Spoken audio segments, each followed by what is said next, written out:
final countdown's here. We are live. Yeah. All right. We are live. Back. I put the clock on. I always forget. Now we're live. Slow moving clock. All right. New music. New week. New season because we're only week 2. It is Calling The Audible. New host? Oh, we slimmed down the host quantity. We had Yeah, like we 5. slimmed down by getting rid of Simone. He wasn't slim. We had, what, 5 people for one show? You, Eagle. We used to have 4. Back at the Sportiera days, we used to have quite a few. We used to have like 6. We had like a rotating cast depending on the division. It was awesome. It was the most fun I've ever had. It was also very hard to coordinate. It was a lot of work. I remember one time Eagle decided to take a little break going on a Pokemon hunt. I go, Eagle, where you going? Chasing Pokemon characters? There was like something really rare that spawned outside that I wanted, so I went for a run. I have no idea what that sensation is like. So I can't associate. Does Eagle enjoy chasing Pokemon or having sex? Yes. Which one? Well, same time? Even better. Yeah. What do you think, PC? I think I could see him like pumping away, and he's got the phone just laid out, just scanning the area, and then like suggesting like, hey, maybe we change room. Maybe have we used the living room yet? Have we christened the bathtub? Have we tried Andrew Dan and his parents' place? Or the driveway? Driveway sex. Eagle getting very uncomfortable. Very with this few topic. people know that reference, but that's cool. Eagle Which one? The getting driveway very sex uncomfortable. from what's that movie? There's so many movies with that. No. No, the driveway sex famously is.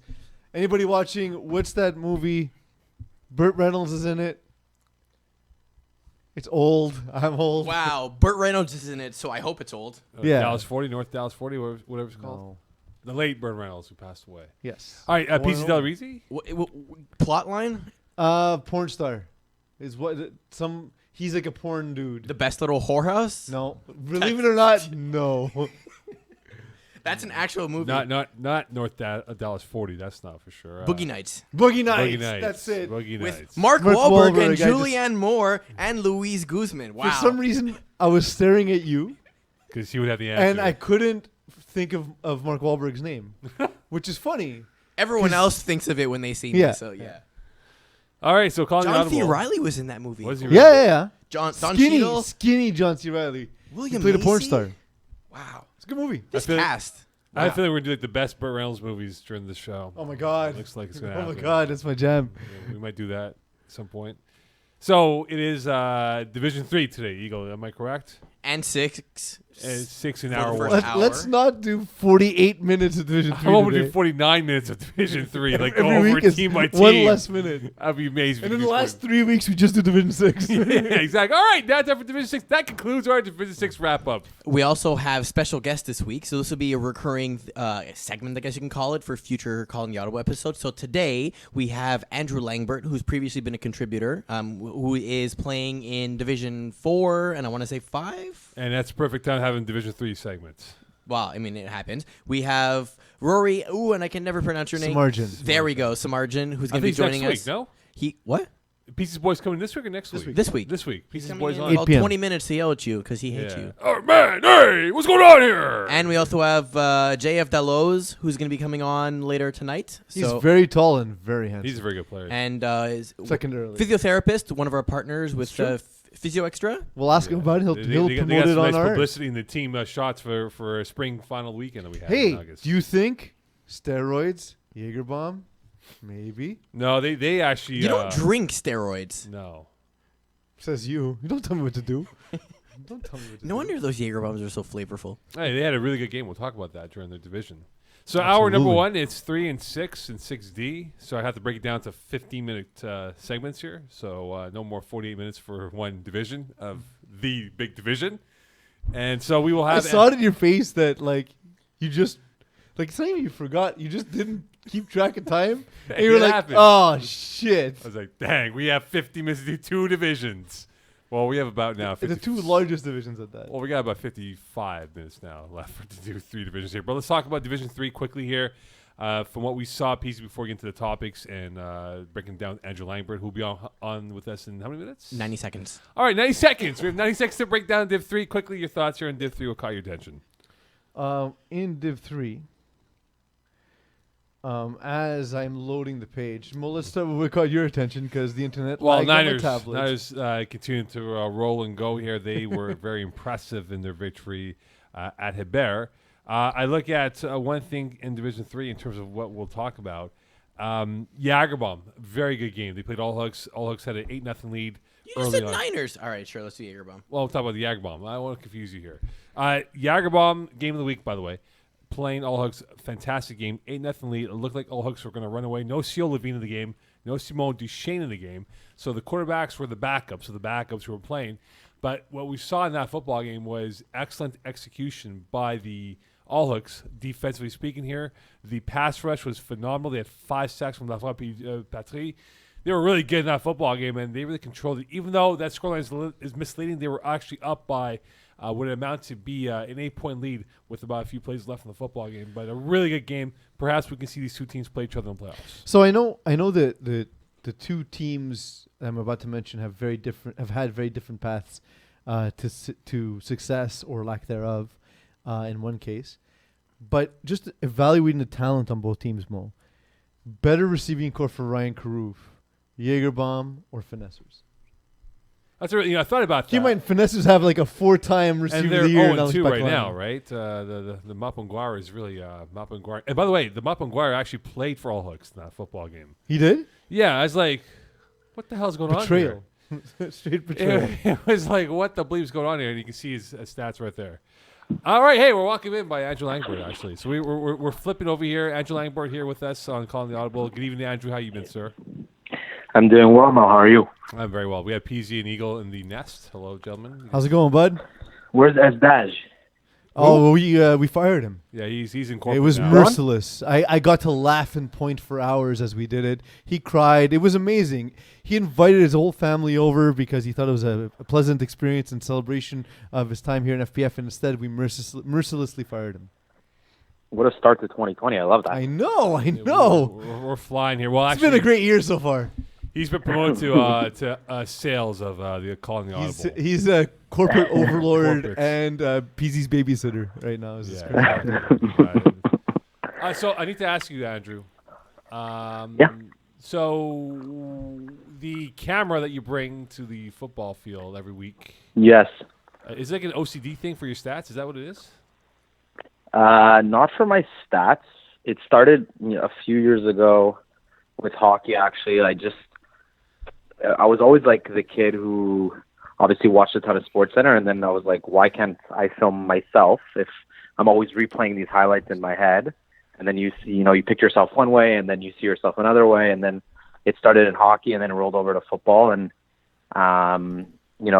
everybody makes fun, and then they message me on Facebook for highlights. Hey, did you get my catch? Hey, did you get this play, that play? And so I sort of just stuck with it. Have you? It's a two-part question. So the first part is: have you seen? Since you've started watching film, have you noticed an improvement in your game? That's the first part. I don't know. Like, I don't sit there dissecting film. It probably has helped me like subconsciously. Mm-hmm. But I don't know. I wouldn't say that there's a direct correlation between the two. Honestly, it even started with FPF in the sense of like, we always wanted to be on Game of the Week. Mm-hmm. And then, you would come around, it would be like voting once a week for your division. And then you had to pray to God that people were going to vote for you. So I was like, why don't I just take this into my own hands and just, do it on my own. That's but I don't know. I don't think so. Second part of that question. Mm-hmm. When using that camera in the bedroom, did it also subconsciously help you improve your form? No. I don't know. You were just born this way. Yes. All right, got it. So I'm a subpar performer in both on the field. Andrew, I do have a little surprise for you. So if you happen to be in front of a computer or anything, go to the website, go check out the box score.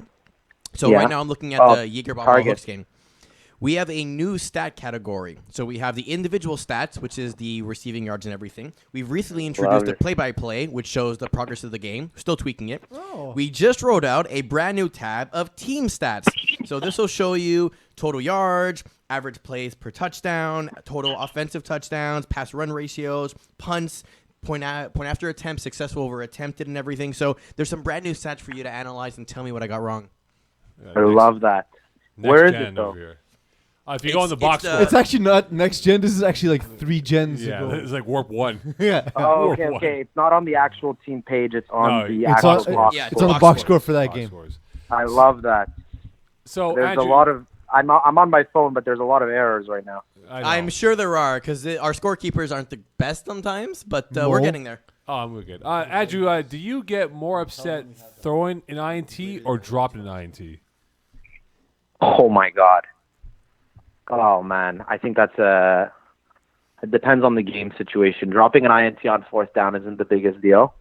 Yeah, I mean, look, this season I'm off to a brutal start as a quarterback, and it's a brutal feeling because you're directly responsible for your team's results as the quarterback, whether you like it or not. So I get used to it, anytime- Andrew. I promise you. I know. Anytime you throw a pick, I think is a bad time. It's very rare that, like on defense, at least you have like the next play. On offense, it's the other team has the ball right away. So I think throwing an INT is worse. So why the 0-2 start? What has happened for this half stars team to not get off to the traditional we roll and go and beat teams by 45 points? Yeah. Week 1 was entirely on me. Just I want to blame it on Russ, but it was just like underthrows, overthrows. One guy made an insane one-handed pick. If you want to talk about good interception, I threw one away on 4th down that acted as a punt. They were going to get the ball on our 2-yard line. They got it at midfield, so I'll take that one. But yeah, also like we haven't had our full roster yet. But credit to the teams that we've played. They're both very, very good teams, contenders, I would say. And yeah, like we have a tough schedule. We have our good roster. We know that we're going to be in the playoff hunt and one of those serious contenders at the end of the year. But it's definitely been a weird start for us. We're not used to this kind of start. So yes, you were talking about it being sort of how can I put it, like like rust and whatnot. How much of it though is that you sort of like brought up a lot of the guys that you played with in what's that team name now? But the Division 5 team. Process. Yeah, exactly. The process and bringing them along with guys like Rockman and Smuda that you've played with in higher divisions before. Those guys bail me out all the time. Honestly, the 0-2 start is not on the supporting cast. I'm going to take the blame. I call the plays on defense. I call the plays on offense. And it's just been a rough start in that way. Like, I think also for defense, it usually takes a little bit longer to gel. And when you're not the full roster and we're not used to guys switching positions and everything like that, having guys out of their regular spots, it hurts. So you have to put a little bit more pressure on the offense too. But, yeah, no, those guys, Groper, Dondre, obviously, Peeze, like these guys are unbelievable. It's not a question of like talent. Are they good enough in 4A? It's more like, we're going to have to gel and keep working and make sure that by the time playoffs come around, we're ready to go.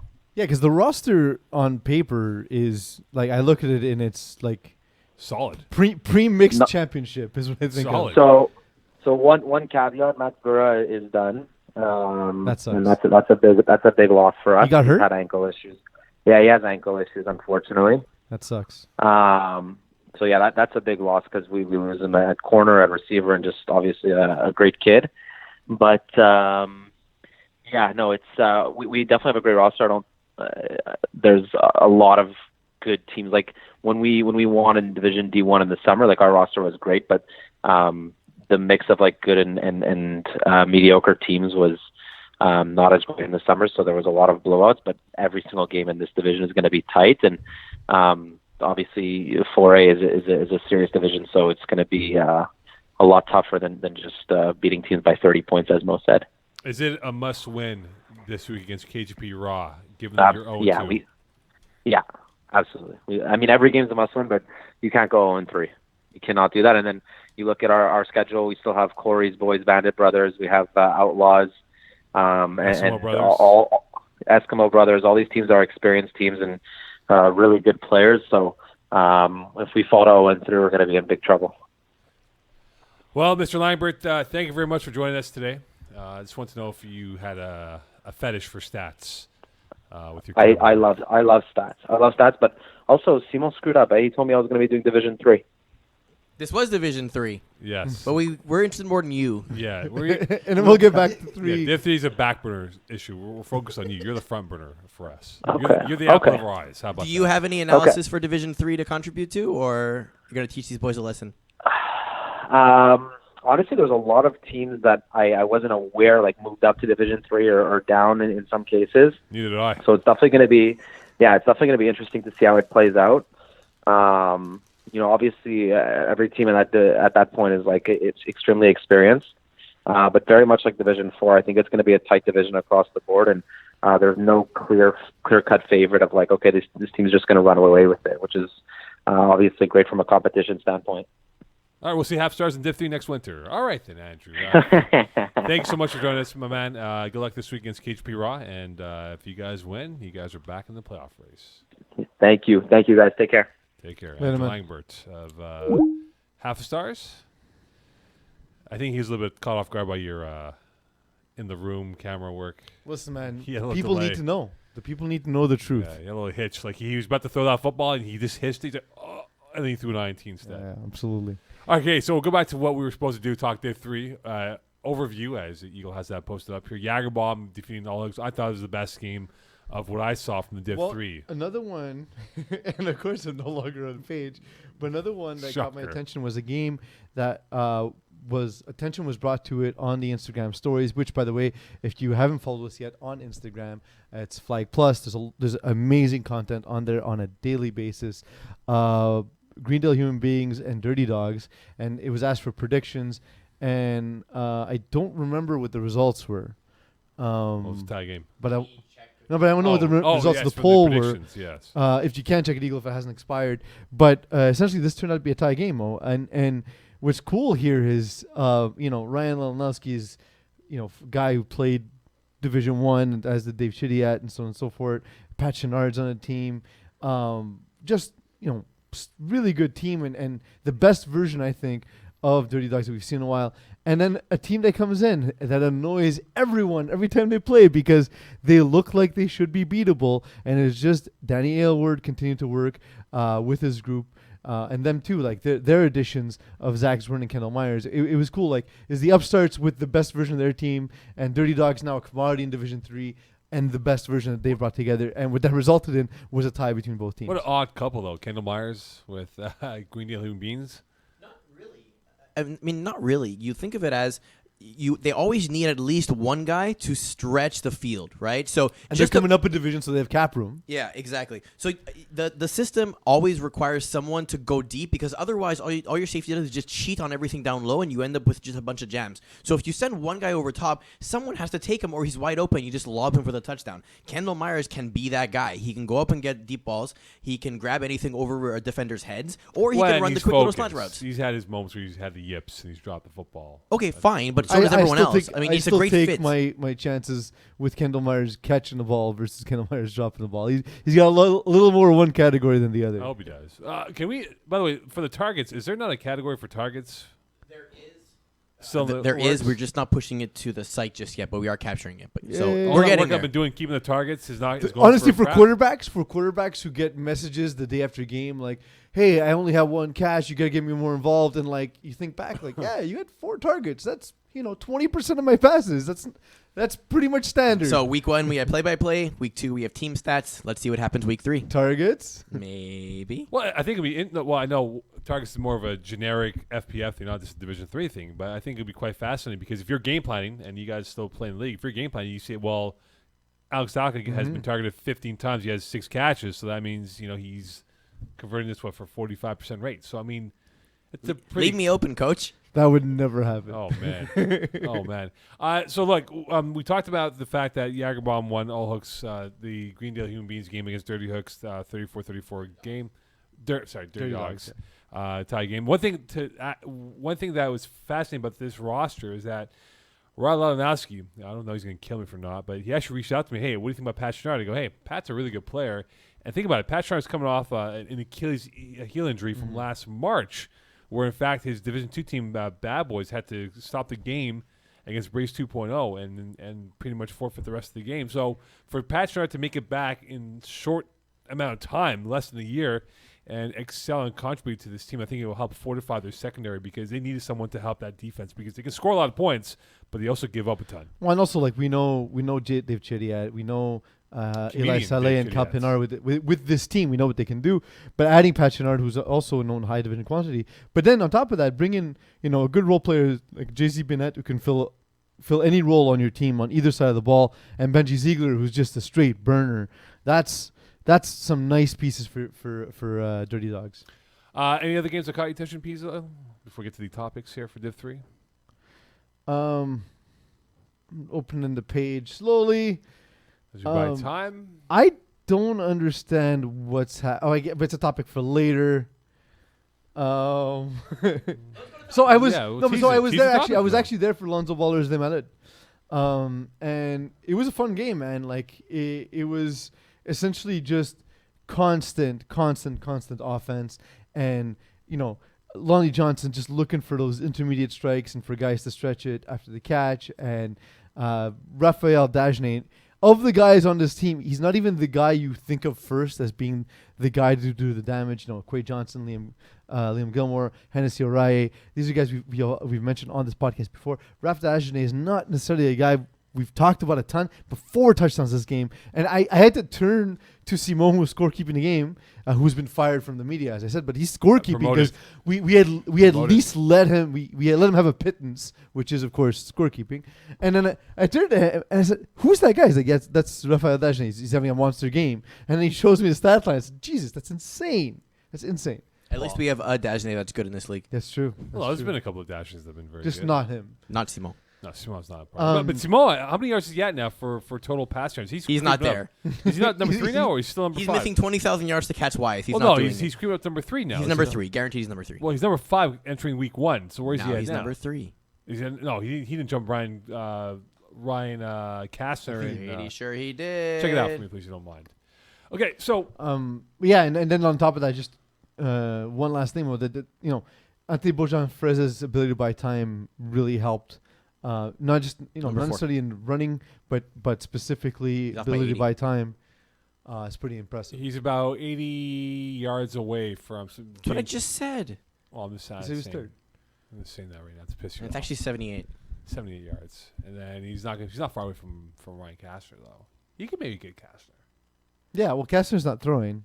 No, so he may catch him. Okay, so look, are you more surprised, Peeze, with the 2-0 start of Jagerbaum with Ryan Caruth, who's played the first 2 games, or the 0-2 display from Allhooks? Because when you think about it, right, the history has shown that Jagerbaum has always been that slow starters out of the gates, and Allhooks have been always the 6-1, 6-2 at the halfway point, but they always flame out at the end of the season.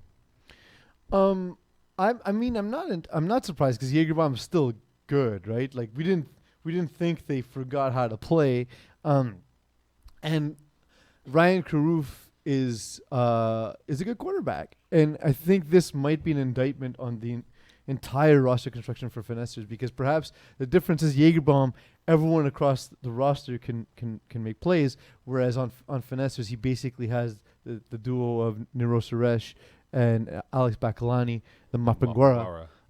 But on the other side of that, Allhooks, you score 68 points in your first 2 games and you're 0-2. And that's just because it's the thing.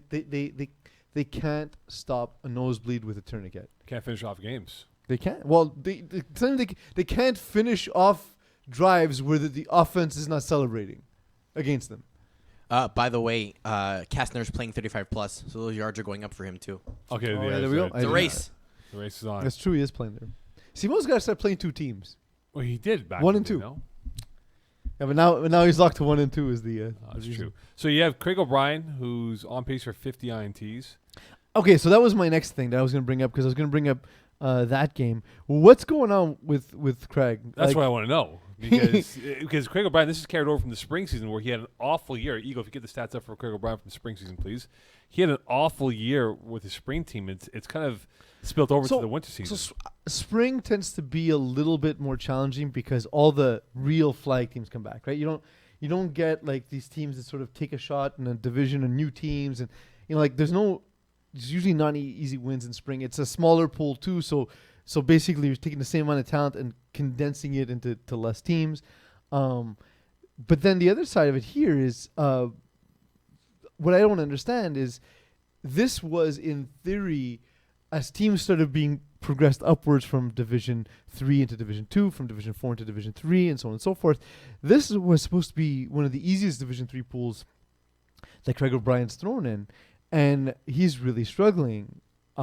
He's got, like, to your point, he's on pace to throw 50 interceptions, and that's amazing considering how accurate he is, how great a play caller he is, how well he progresses through his reads. I don't understand it. The only thing I can think of is while the team is well constructed and has a lot of really smart players, they don't have a ton of guys who can break away. They don't have the athletes Blow off the top speed that Easy Jake Oven have, for example. or even Niners have for that example. I'm just saying, like, because they played them yeah. this week, But the thing is, always now he's averaging about 1 INT for 6 passing attempts, which is unheard of. That's crazy when you think about that. And I think, look, when you look at him or Chris Olsen of Pineapple Express, who has 8 INTs, 5 TDs. I know Pineapple Express have had a bit of a odd start to the year, a much younger team here. Who do you think has a better chance to rebound from their morbid start here? Is it Craig O'Brien or Chris Olsen of Pineapple Express? Well, if you're just looking at quarterbacks, I think even Olsen would say you can't go against Craig just because we've seen it before. We see him sort of right the ship, and we've seen how good he is, and the ceiling on his talent. The thing is with Pineapple Express, the reason why I think they might be the ones is that they just have a better team all around. Like Chris Olsen surrounded himself with some real talent, like AJ Gomes, Dominic Benevento, Julian McLaren Thompson. Like, this is a good team. You know what's going to happen now? Sorry, you go ahead. Keep in mind, if you take a look at last week, right, Olsen had a terrible game against KGP, right? 0-6-1 in terms of his stuff. Whereas the week before against Game Changers, he actually played well. I mean, still 2 INTs, but, a 70% completion rate, a lot of yards and everything. Craig has just not done well 2 weeks in a row. So you can throw last week's game of just a bad week. Yeah, or whatever. week 1 especially, I tend to not overreact to. We overreact here. Yeah. We definitely No, but just like, how it is. You're coming off Christmas break. You've been eating too much. You've been drinking too much. You haven't even been thinking about flag. And you just come out a little flat, and that's all it takes. But then week 2, you're not much better, right? Like Craig went 4 TDs, 3 INTs, 40% completion rate. Like, that's still not good. Week 1's bad. Week 2 is still bad. He had 14 INTs in spring season. He's at 10 now, and we're not even through a third of the season. And so it'll be quite fascinating to see who can recover from their awful statistical start to the season. And that said, though, like if he ends the season with 15 INTs, it might still be a great season for him. You know what I mean? Like it's like a Jameis Winston year, right? 50, if Messi goes 50-50, 50 TDs, 50 INTs, that'd be unheard that'd be of. Awesome. That would. By the way, I'm down for someone to do that. Oh, we got someone on the phone now, Eagle? No, we will. We will? Who do we have next coming up? Rory. Oh, Rory Semerjian. He's on this show? Yeah. He's on this hour? Oh, okay. Well, I didn't realize he's on hour number 1. We have a lot of guests here. It's like a radiothon over here. Who's the next guest? We have this one from who? You've reached. Hey, Okay, fair enough. Maybe So- message him first, Eagle, to see I did. who's available. well, I have that question for you, but which we'll bring up to Rory Semerjian. We'll get Well, his we'll start answer. it here, and then we'll continue the So conversation. who do you think is a better receiver? Rory Semerjian, who's put up some monster numbers, Mm-hmm. or AJ Gomes, who's put up crazy numbers? I mean, it's parsing hairs. So if you were captain of a team, which you are, and you had one receiver to pick, Rory or hey, you've reached Well, Roy am I Smith. throwing? Am I throwing? you're throwing, yeah. If I'm throwing just based on the way I like to play, I'm probably going with AJ Gomes. Okay. But I like if I got second pick and had to take Rory Semerjian, I'd be like, all right, that's fine. Like I'd be good with that. AJ's just got really like a next gear, and he explodes out of his cuts, and then Rory just has magnet hands. And there's also a video on Instagram of him making a dude look like a fool. It's awesome. Semerjian. Yeah, like he made a move right, made a move left, and then the guy lost his balance and then came back up to try and grab the flag, and Rory was still able to sneak away. Well, it appears we cannot get Rory Semerjian out on the show. He must have been scared or probably angry at John or Jordan Rossi or Jason Rossi. Apparently, it's because we're an unknown number and it automatically flushes his calls to voicemails. Does it really? So while I I automatically have another flush- number coming. Hold on, we're good. Oh, we have. Because it's no longer 1985 and you don't have to answer calls you don't know. Yeah, you have to ignore calls. Yeah. Go straight to voicemail. You have reached the voicemail box. If I don't have your phone number saved, I will not answer your call. And I'll always Google this to make sure. Simon Dashane calls you up so many times. Well, I don't answer Simo's calls ever. Simo. Hello, Simo. Hello? Hey, Rory. Hey, how's it going? Rory, how you been? I'm doing good. How are you?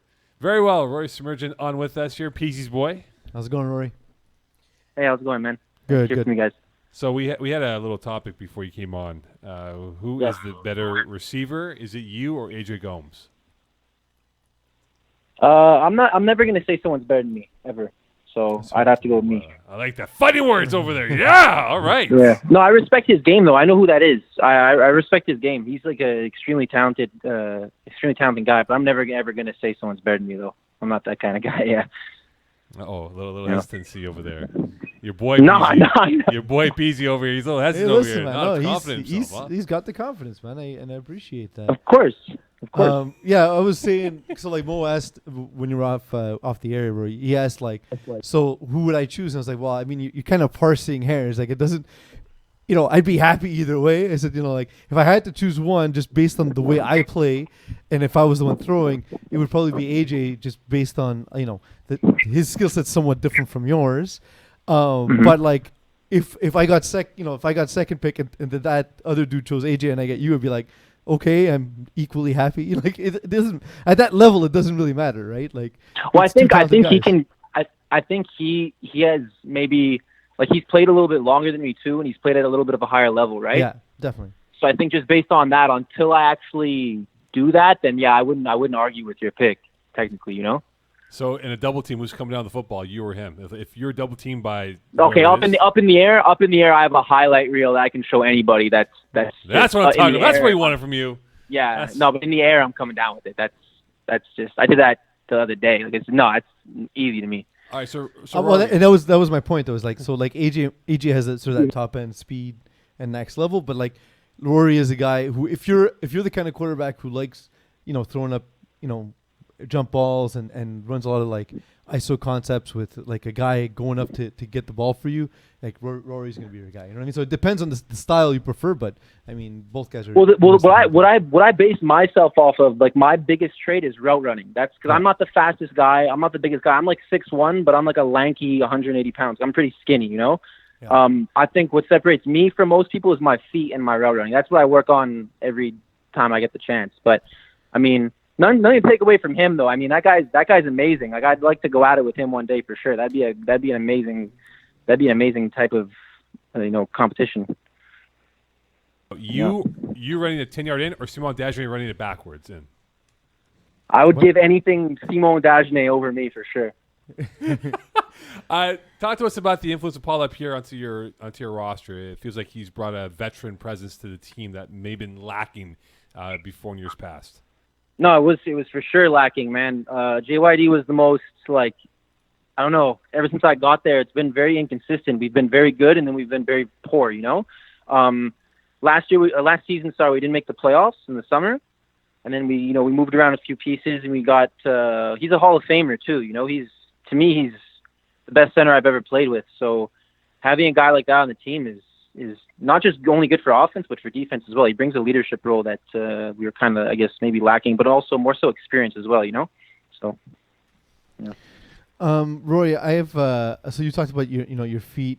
I saw a clip of you on Instagram this morning. We talked about while we were waiting for you to get on the line, where you caught the ball and like juked a dude where he fell down. He managed to get up like super athletically to try and get your flag, and you were still able to evade him a second time. What was going through your head as that was happening? When I watched the video, I realized I was too cocky because he got up so athletically that he could have actually probably pulled my flag before I got in. So I got lucky in a way. Like I made a nice move, but I should have sprinted in the end zone instead of kind of like not high stepping, but like I didn't run as fast as I could have after that. Watching him get up like that was almost more impressive than the juke I made. Like he was on the ground and then almost got my flag. That's exactly what I was thinking. I was thinking I was lucky more than anything. Yeah. But yeah. So Roy, do you play angry or do you play with passion?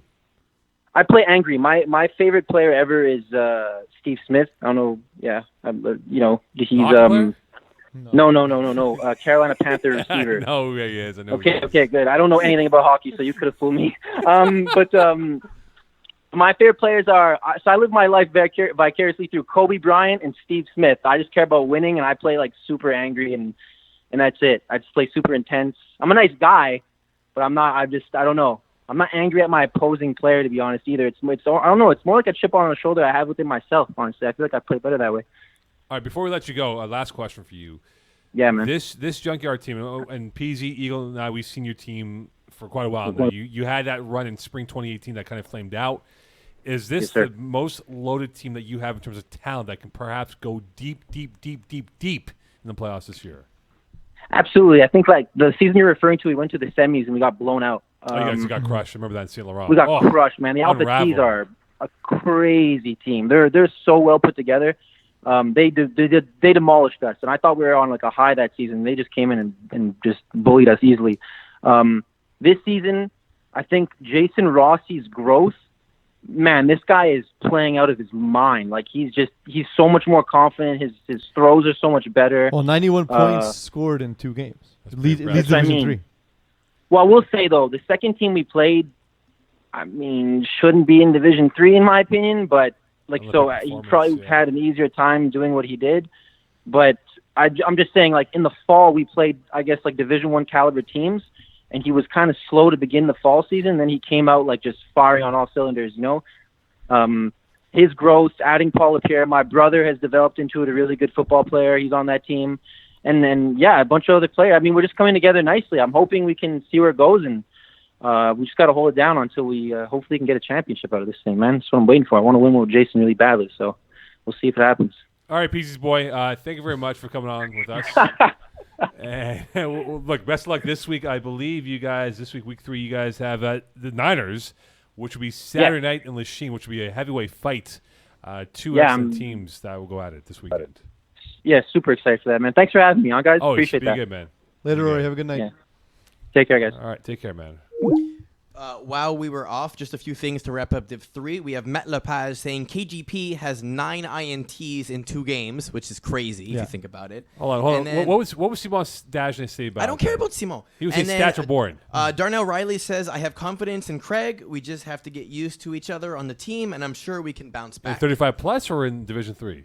Yes. Division 3. And then our boy James Andrea, Game of the Week, Instagram, that stuff. He's saying he loves the phone call concept. It's really awesome, guys. So if ever you want on this show, not you, James, but other people, let us know. Or James, let us know. We'll have Moe answer questions about Spartans. Yeah, what time? So James and I will interview Moe about Spartans. Spartans hours. Hour 3 or hour 4 of the show. You ready for Division 660? Yes, 660. Yes, of course. By the way, we'll finagle our way through 660 here because I have to bring in my notepad with real names or fictional names of FPF. Want to start with that? Well, I need to get my notepad, so we need to start with 6 and 6D. So let's get to 6 and 6D. What caught your attention, Peeze, as you buy time to load up the page from Division 6 this past week in week 2 of the FPF 2020 winter season? You, my friend, are faster than the internet in FPF studios. We had a lot of games on in week 2, from Lachine to Brossard to St. Laurent to Babe Durfee and St. Leonard and Laval included. As I look to buy more time for Peeze to get the page loaded up here. Week 2, a lot of games. Well, thank you to beat Menace to Sobriety. What you got here is a battle between a team name that didn't age well because of an injury, and then another team name that is super 90s. Like, it is essentially a bad boy band from the 80s, from the 90s. Like, and then I look, and of course Bobby Spaghetti's is the quarterback, so it all makes sense. He's my dude, also in his prime in the 90s, like I was. And And the thing is that you look at this team, Mo, and Manchester Sobriety, having Akeem Hoy Charles and Rocco Cristiano, and someone with the experience of Bobby Spaghettis. Spaghettis. Yeah, sorry, Bobby Spaghettis, and like they lose to Ryan Eichler's Tankin for Tua, 19-18, and it just seems unfathomable that you can have that much top end talent and struggle in Division 6. But on the other side of it, Ryan Eichler has really been improving. I'd like to see him put up a little bit more than 3 touchdowns in the game, but it's getting there. He's avoiding big costly mistakes. Somehow, AJ Rashkevan only a single catch in this game. Well, I saw them play a bit on Sunday in Lachine. They were on field 2. And there were some plays that they actually threw their body out there tanking for Tua because they weren't going to tank for Tua in that situation. And they got themselves first downs, prolonged drives. And I was quite impressed because this wasn't one of those 40 to 50 point game totals here. This was one of those grind out, slowing down games here. And they played to their capabilities in terms of their strength and really made what it meant to be for Menace to Sobriety play to their style. And I think at the end of the day, when it was all said and done, Tanking for Tua really came out and impressed me. This is how they kept it simple throughout the 2 halves. Yeah, absolutely. One game that I did see, Average Joe's taking out MacDo 26-14. This could have easily been a bigger scoreline for Average Joe's. And look, the Joes aren't a bad team. They have our boy Andel, Thomas Gordon. Is it Thomas Gordon or Gordon Thomas? Thomas Gordon. Thomas Gordon, who had a huge day. I mean, he had a couple of drops, so we'll call it for what it is. But he had a huge day of 2 touchdowns, 3 grabs. I was really impressed by the quarterback play for both teams. But I think when it came down to it was that defense for Average Joe. So wait, you were impressed by quarterback play in a game that had 8 interceptions? Yeah, I was. Because there were some big throws. There were some big throws. There were some 40-yard throws, some 30-yard bomb throws. I thought Ignacio Valdez really tested the deep ball often, and he came up big in the first half. And that's why they had an early lead that they didn't relent at all. But I think their defense played very well, especially in their red zone where they pretty much handcuffed MacDo in points that could have been easily been there. There was one play in the first half where MacDo thought they scored. They didn't. They got stopped at the 1. Next play, they roll out to the right. Bam, INT in the end zone, and that kind of set the sails in favor for Average Joe's. So that's the thing. Louis-Philippe Nolan actually throws a good ball on the move, but he almost needs to be on the move in order to make plays. And what happens is it sort of shrinks your vision to a degree, and it means you can only really go to that side of the field. And I think that's really the next step. But it surprised me because MacDo is a solid team. They are. Just really young, good, fast athletes. So it's cool to see. Them get beaten in spite of that. I saw pension plan getting a win. Yeah, we'll talk more about that topic. But go ahead with the pension plan. Oh, no, talk about that. Your highlights. And we'll get into the topic. I mean, we'll save it for the topic. No, let's Let's talk go about to highlights. 60. No, we'll talk about the highlights for. They won.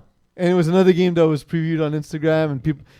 This was a heavy favorite. People were saying pension plan were going to win, but a little closer than expected. But we'll get to that when we get to the topic. I forgot that it was on the. I thought we'd do a nice segue into that topic. Eagle's giving us some paper here. Yes, Eagle.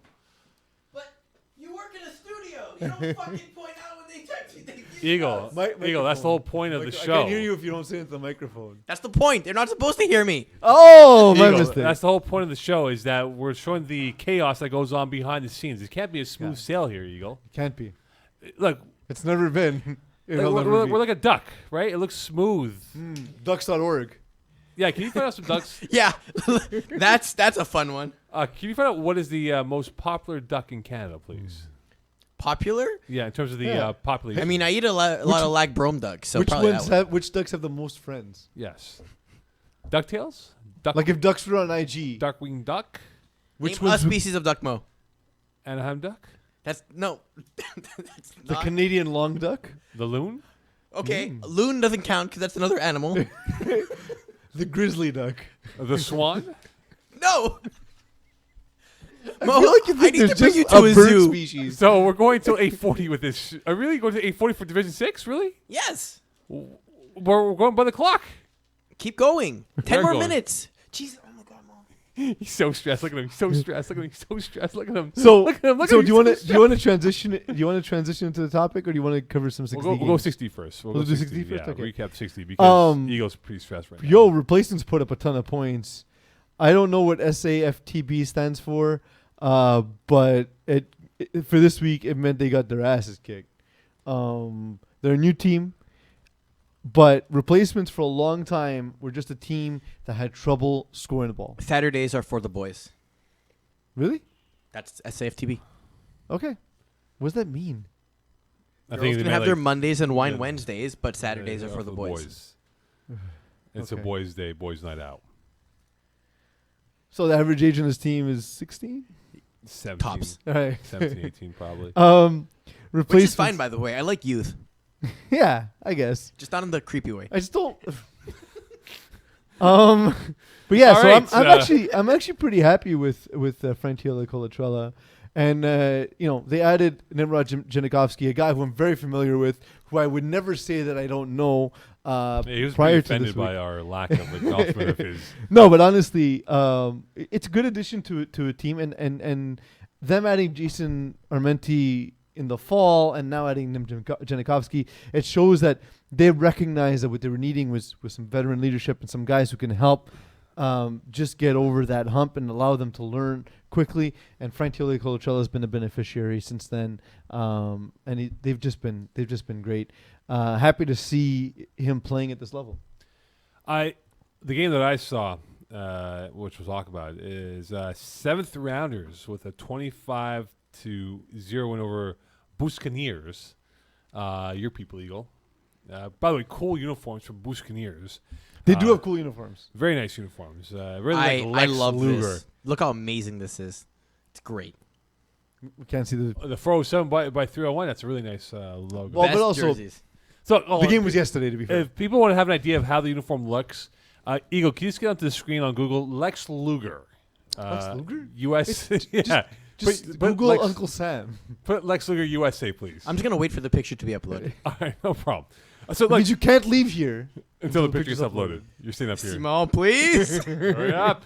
Okay, seventh rounders, they win 25-0, and even Terry Town was impressed by them. I mean, this is a team that didn't throw enough yards, but they played strong defense. Francis Savard Vocinho had a good game managing the football here. Defense came out with some big plays. They really put them in not like second and short, but second and long, third and extreme long, fourth and extreme long. I think for Buccaneers, I know it's your first season in Division 6D. A couple things here. No earrings, no chains.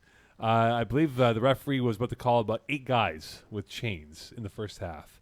So you gave them a little bit of leeway. Hey, guys, there's no chains allowed or earrings on the football field. And they were a bit confused by the rules. Like Buccaneers, I get it. I get that you're from the East End. I am too.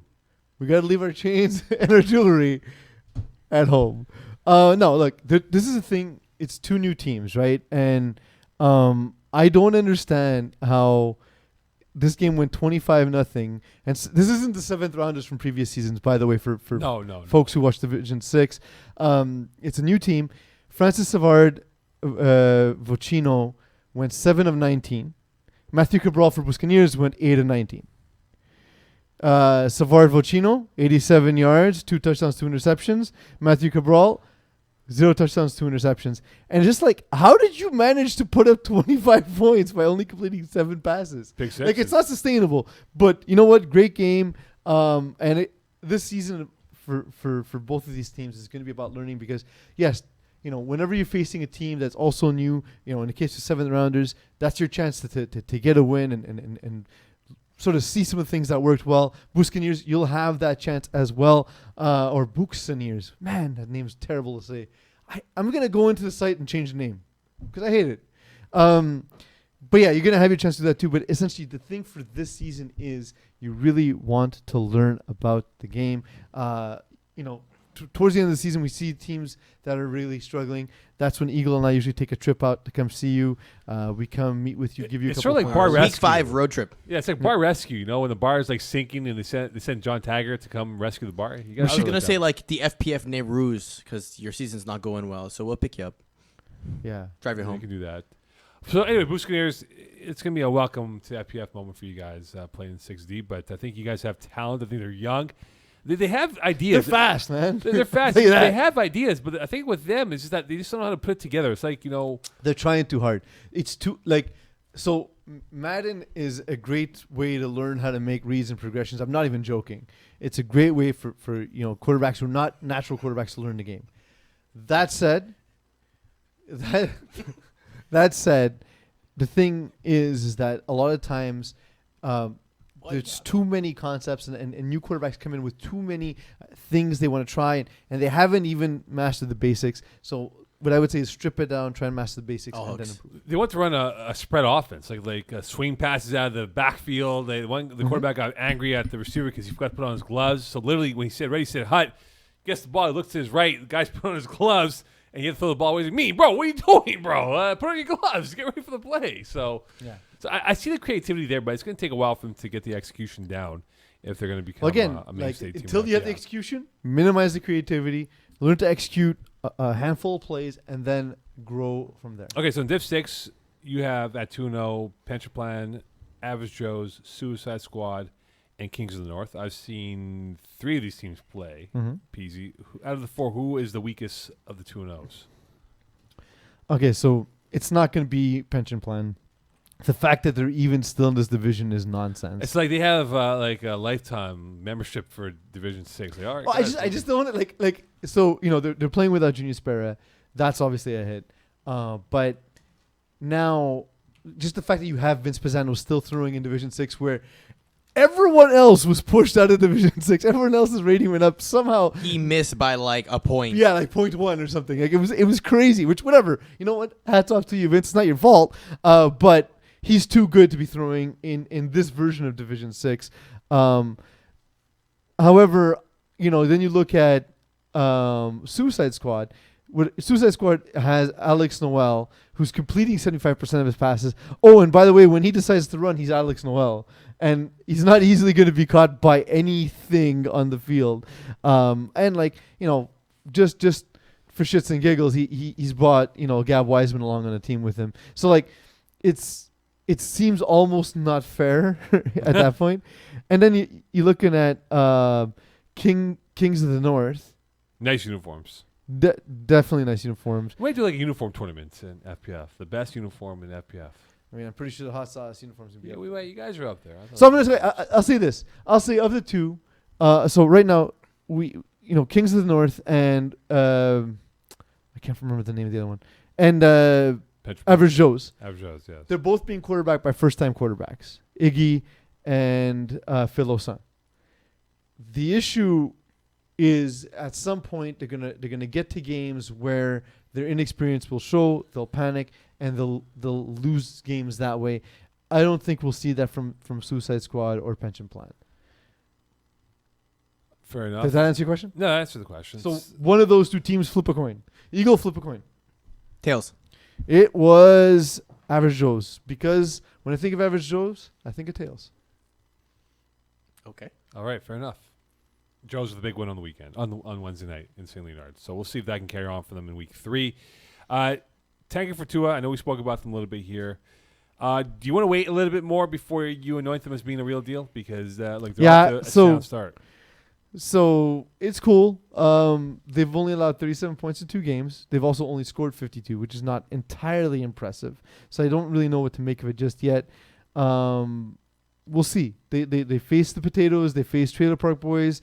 Those are 2 teams that are sort of like returning Division 6 teams that are among some of the better teams. So I'd like to see how they do when they face those teams. Potatoes.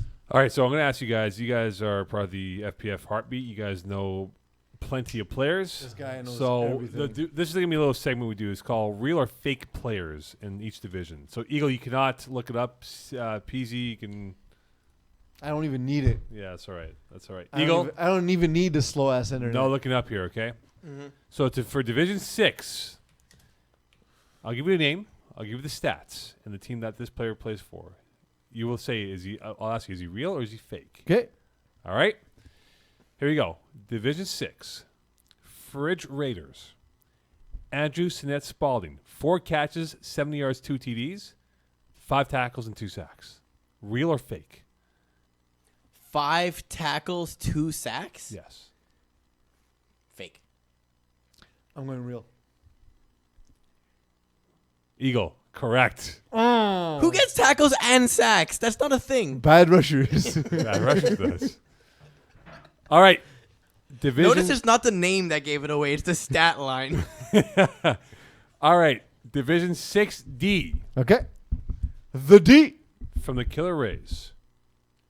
Love the Killer Race. Corey Vandersweep. 5 catches. Vander's bleep. 70 yards. 2 TDs. 4 tackles. 3 INTs. Fake or real? Peasy. What's the name again? Corey Vandersweep. Vandersweep. Vandersweep. Vander's weep. Okay, so I don't understand what Vander's doing. Because start with Vander's bleep, Vander's Zweep. sleep, Vander's sweep, Vandersweep. Vander's weep. Fake or real? Corey It's Vandersweep. not a way that this is a real name. False. I'm going to go real. Eagle, you 2 for 2. Oh, I hate 2 this. for 2. Yeah, he plays for the Killer Rays, man. 4 tackles, 3 INTs, has 2 TDs, 5 catches for the Killer Rays. So, Peasy. That's such a I don't care. Bro, Bro, that's a pretty good one though, no? You got a fake name. You need to change your name. It's fake. Okay, hey, by the way, when you think of 6D, do you think of replacements? I was meant to ask you that. Like, when you think of 6D, and you think Yeah, of, well, like they're one of the more tenured teams there, right? well, the reason why I say that because I go, man, like these guys have been like Van Wildering this whole division for many years now, and I was like, They've been Van Wilding this division so long it should be pregnant. it should be with more replacements though. But what do you think about them this year in terms of their overall outlook? I mean, I see them, and So wait, that was it? Just 2 names?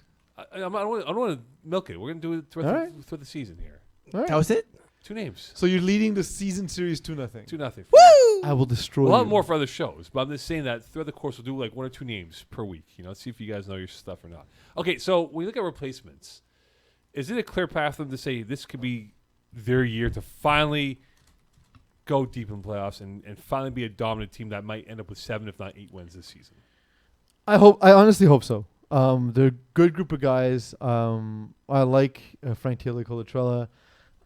He's a really good dude, and he's learning a lot really quickly. That said, there's also teams like Trojans who just have a lot of talent. Inglorious Bastards coming.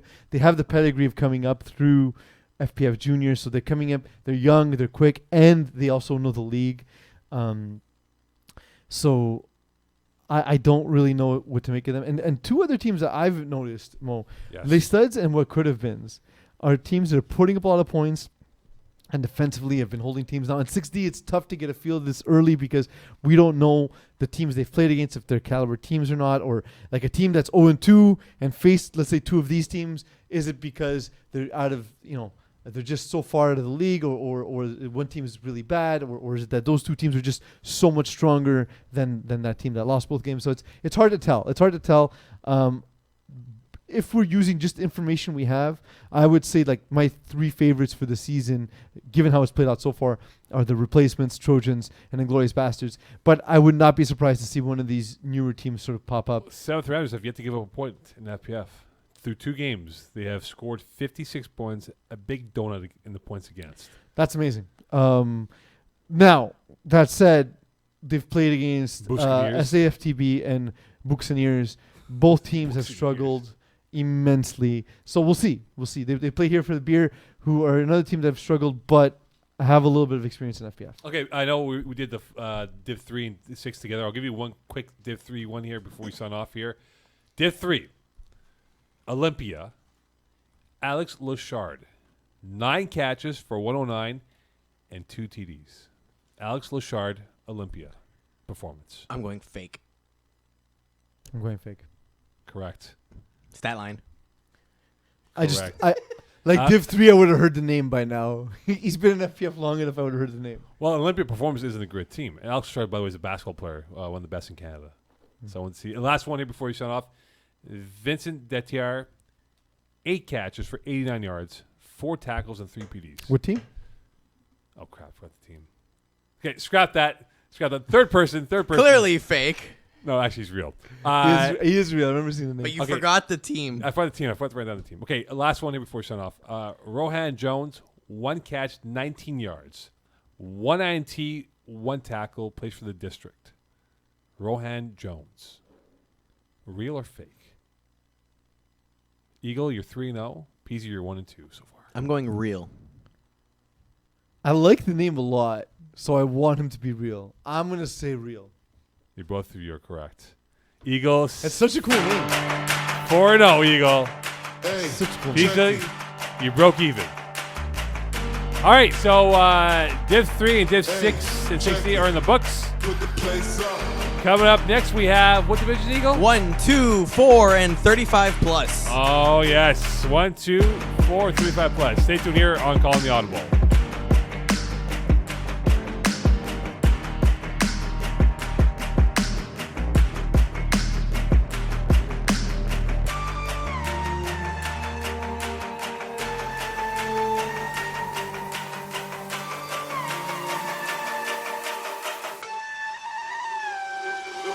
Put the place up, yeah, we know what we made of. Can't get enough of you, boo, I'm a chaser. Face up, now I feel a little major. Blink of an eye, ego, I'm a taker, shaker. Yeah, she was a ball shaker, she shake me out that door to no place. Damn, why you doing all that? Thought you was my wife, but you stabbed me in the back. Something like a rose when we came out there, we settled facts like the Vinci.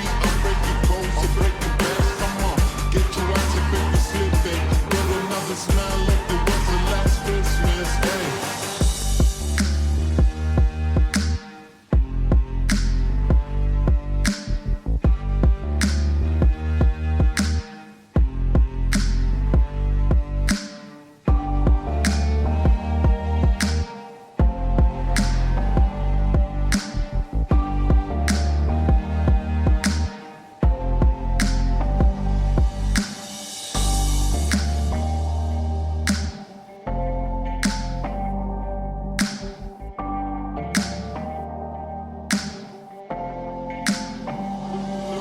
All right, welcome back here.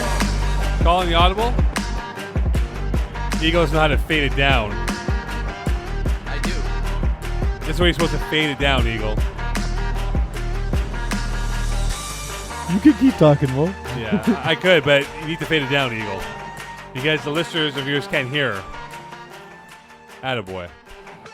All right, welcome back to Calling the Audible. It is Div 1. I mean, at least he increased the volume on the drop. That's pretty impressive. It's like you knew it was coming, Neves. I have bars. All right, 2 minutes. Go walk outside for 2 minutes. Go find some Pokemon. Div 1, 2, 4, and 35 plus, correct? Let's dive into it. And we got a message from Daloze. That is correct. He says, Mo, you talk too much. I've been saying that for years. Who's he playing with in Div 1, Daloze? He doesn't.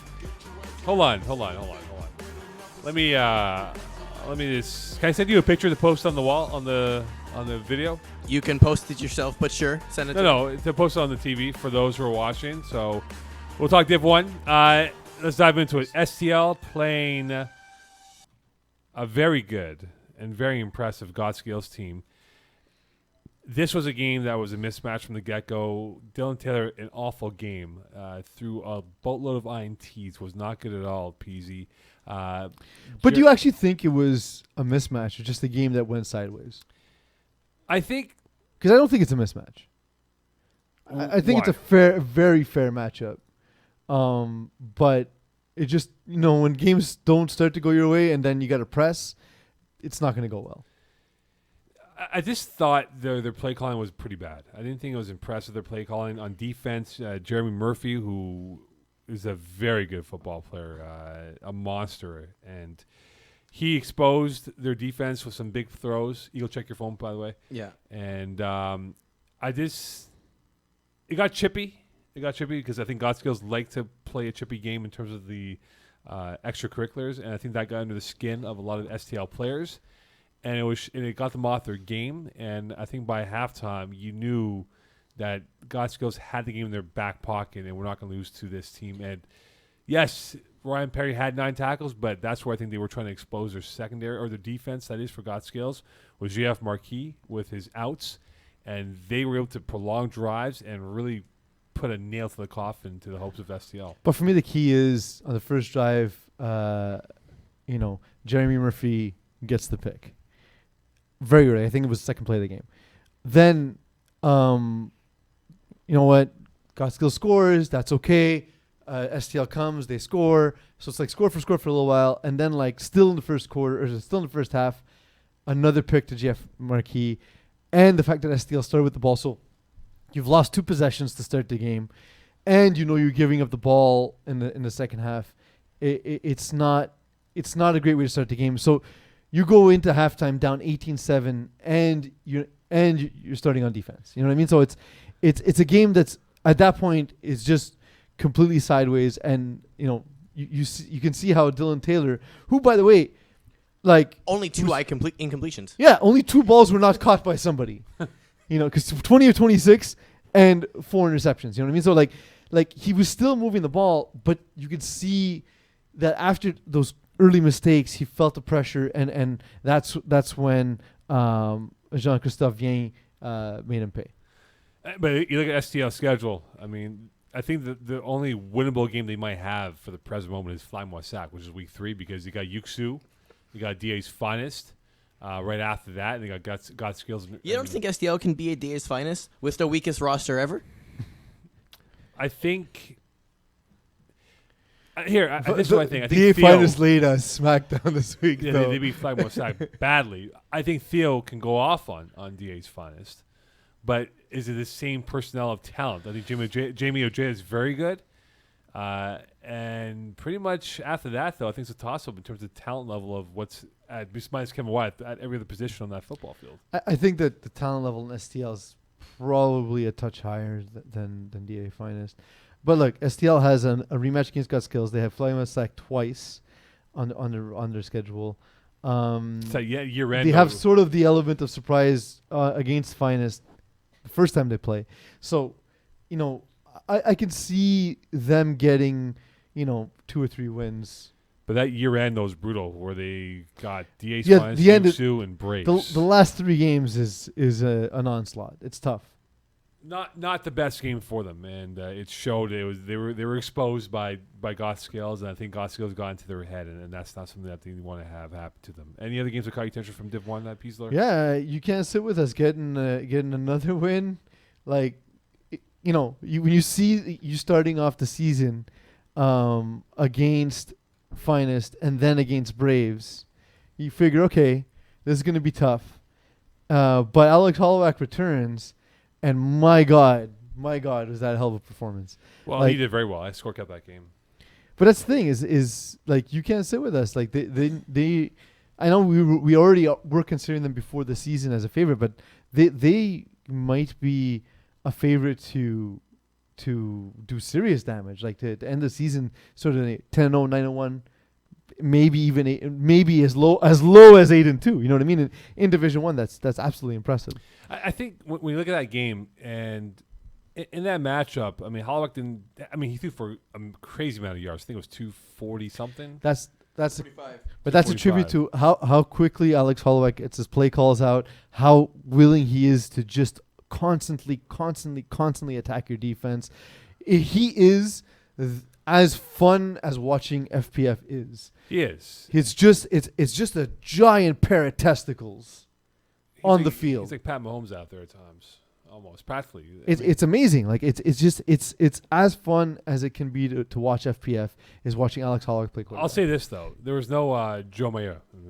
Of course, and that changes things. And JD played well. I mean, it wasn't like he. JD always does, by the way. Whenever he subs in for Braves, he always does a good job. But that said, does Alex Holloway get away with throwing the 2 interceptions if Joe Mayer is there? I don't think so. I think one of those goes for full max amount of points. Mm-hmm.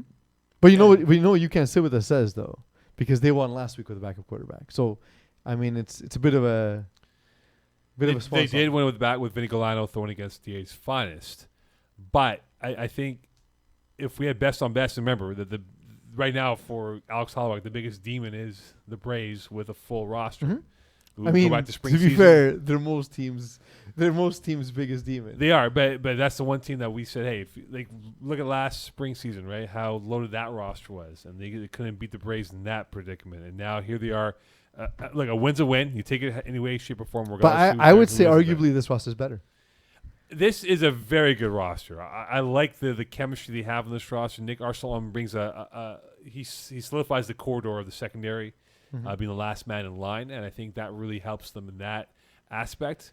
And I think even though Holloway missed the first game, this is him getting the rest off his arm. And I think now moving ahead, he might throw up even more yards. He has that determination that a man possessed, almost Kobe Bryant-like, to win. It's the just title. like I said. It's at one point a light switch went off for him, and he understood sort of how playing a fast pace and being hyper aggressive can really play to the strengths, to his specific strengths as a quarterback.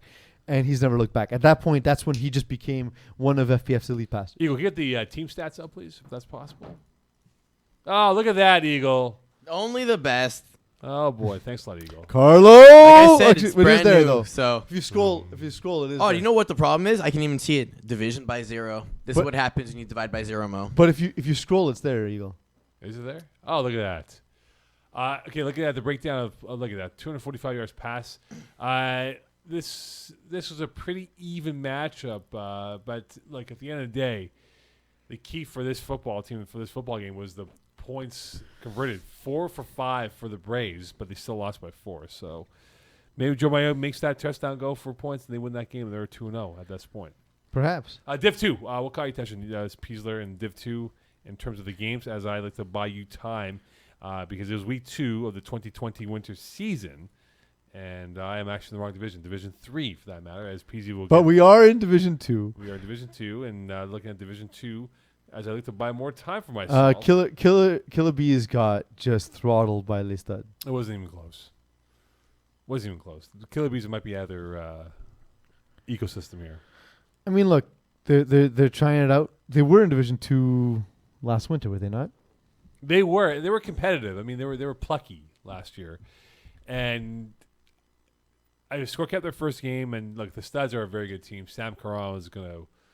Well, he only threw 419, but I think he could have gone for Yeah, but more. it's the fact that Killer Bees couldn't move the ball. It gave Sam Caron short field. Like it's hard to throw for a ton of yards when you're starting at midfield the entire It's game. like 6.5 yards per pass that David Dumas-Goulet had against them. So not the most. That's what I'm saying. So impressive. in order to have a great passing game, you sort of need cooperation from the other team, and they simply weren't getting it. Taco Tuesday played against Lightweight, 30-19. This was a game that, unfortunately for Simon Dagenet, was not a good game overall. Just couldn't move the ball. And you see by the stat line of what he did compared to what Sean Avram did. Avram was able to control the clock. The first drive, I believe, almost took like 8 minutes. And he did not look like he was bewildered. He looked calm. He looked composed. And he made some good sound throws for Taco Tuesday. And you mentioned before about Yuxu being a very good roster. When you look at this roster for Taco Tuesday, if everyone's going to be there, from Justin McLean, Isaiah Lard, Chris Miard, AJ Gomes, Vinny Galano, Terry Tam, that is a very good roster that could make some noise in Division 2. Yeah, I don't disagree at all. I think this one, lightweight was just completely outmatched, and we talked about it last week. I don't see a win on the schedule for lightweight as presently constituted. They brought in Janai Lewis, JD Chevalier. I know Janai Lewis is a full-time member of this team. You want to call him the Denial or the Janile? Janile? Yeah, because he's a corner, lockdown corner. Yeah. So the Janile. He's very good. JD Chevalier as well. But I don't know if JD Chevalier is permanent on the team. I will say that it just looked exactly like that. It looked like one team was completely overmatched, and lightweight just had no business in this game. Yeah, lightweight was like economy, and Taco Tuesday was first class on a playing hierarchy. Okay, look, Jeremy Murphy, Division 1. Mm-hmm. He won the Peter Gorman Rookie of the Year for University of Sports for Canada, so the Canadian Rookie of the Year. That's massive. He torched STL. He's done very well in co-ed. Now he's playing Div 1. Is he the next great receiver in FPF? I think there's a bunch of next great receivers. But I've been impressed with Jeremy since as long as I've known him. As long as I've seen him play in FPF. That his first game in FPF, I was on the same team as Jeremy. He played for Show Me Your TDs in his first ever game. Who brought him in for Show Me? Alex David. Alex David coached them. Champlain College, right? I would imagine. South Shore. I Charles Lemoyne. think Alex Davis coached him in high school or Charles Lemoyne. yeah. Yeah. My guess is that I don't know the exact relationship, but like he was just subbing that one game and he was a monster, and so we were like, yeah, this guy is really good. You know what I mean? So it's cool to see he's now up to playing in the highest divisions in FPF. The hair is nonsense, but the His ability. brother has the same look too. It's crazy. Him and his brother look alike. In Yeah? this division. Yeah. Well, that just means they have the same father, so that's pretty good. Yeah, that's true. That's true. The DNA could be almost aligned. But Jeremy Murphy has averaged 1 TD per game in his career. That's 23 TDs in 23 games. Mhm. His receiving stats career-wise is remarkable. I think he's over 1,000, I think it is now, if we get this total up. Yeah, he's 1,100, 77 yards. So 7 catches. 77 catches, a bigger part. So you go project that to maybe what's the average lifespan He's of almost the top, like a Pat Jerome? How many catches does he have in his, or how many games has he played, Pat Jerome, in his career? A lot. So let's say, what's a good number of games that we can look at? 100? I don't know. Sure. Well, let's say 100. I mean, he's played 23. So 100's like 10 seasons. yeah, give or Right. take. So I mean, he could be. I mean, look, he's going to have concorded commitments, and if he does play at the highest level, he could perhaps get to 6,000 yards. He also has a touchdown every third catch or so is a touchdown. Yeah, which is remarkable. I think he's got a great IQ, a great ability to just read and attack weaknesses of DBs. There was a play against Theo Jaya where it was a 3rd and 7, whatever it was, and STL was playing for the first down marker, and then he just made this dip move on Theo going on a crosser, and Theo got caught, and Theo knew it. He's like, oh, man, you can't do anything about that. It's just a remarkable way. So he's a technician when it comes to route running in terms of getting open and exploding through for those big catches. And right now, there isn't anyone yet who I've seen that can stop him Div 1. It's still early in the season, but I think that can change. You never know. But I think And right now, he's a guy who can be used in a variety of ways. He's not a complainer. He's played rusher on a lot of teams. He's whether part-time, full-time, he contributes on defense, has interceptions. In those 23 games, he has 9 interceptions. He also has 8 sacks. yeah. That's not common to be able to put stats up in both of those categories with such proficiency. Okay, so who's more of the element? Is it Killer Beast, Lightweighter, or No Cap playing in Division 2? Because right now, those teams are not I playing actually well. don't hate No Cap. Why? Why don't you hate No Cap for? There's a lot of talent in No Cap. In a sense that they can turn it around, or do you think they just have talent? I that's mean, not look, realizing those are probably going to be the 3 worst teams in the division, right? So let me see what Daje is going to be locked in for Roadshow then on April. Oh yeah, we can punch his ticket. All right, We fair can enough. punch his ticket now. Maybe Killer Bees. They're just not scoring. They're not moving the ball. No Cap is a strong. It's a good overall roster. Like you look at guys like Jean-Guillaume Pell, Edouard Valmé. Like we talked about them last week. We talked about the fact that Sebastien Chrissy-Lozon.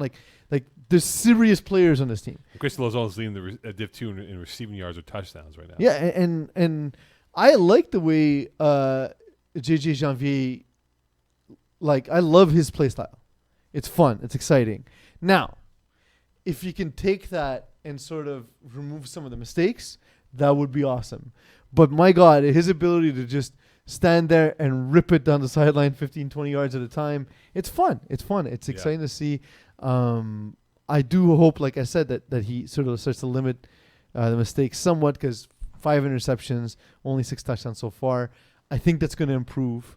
He's just going to start seeing things develop quickly because he has a supporting cast where I don't think Killer Bees or Lightweight do. I think I forget his name that he played with on Jaguars. His snapper, Eagle hopefully get that up for us soon. The snapper on Jean-Felix Janvier when he played for the Jaguars in last season or 2 years ago, number 80, the snapper.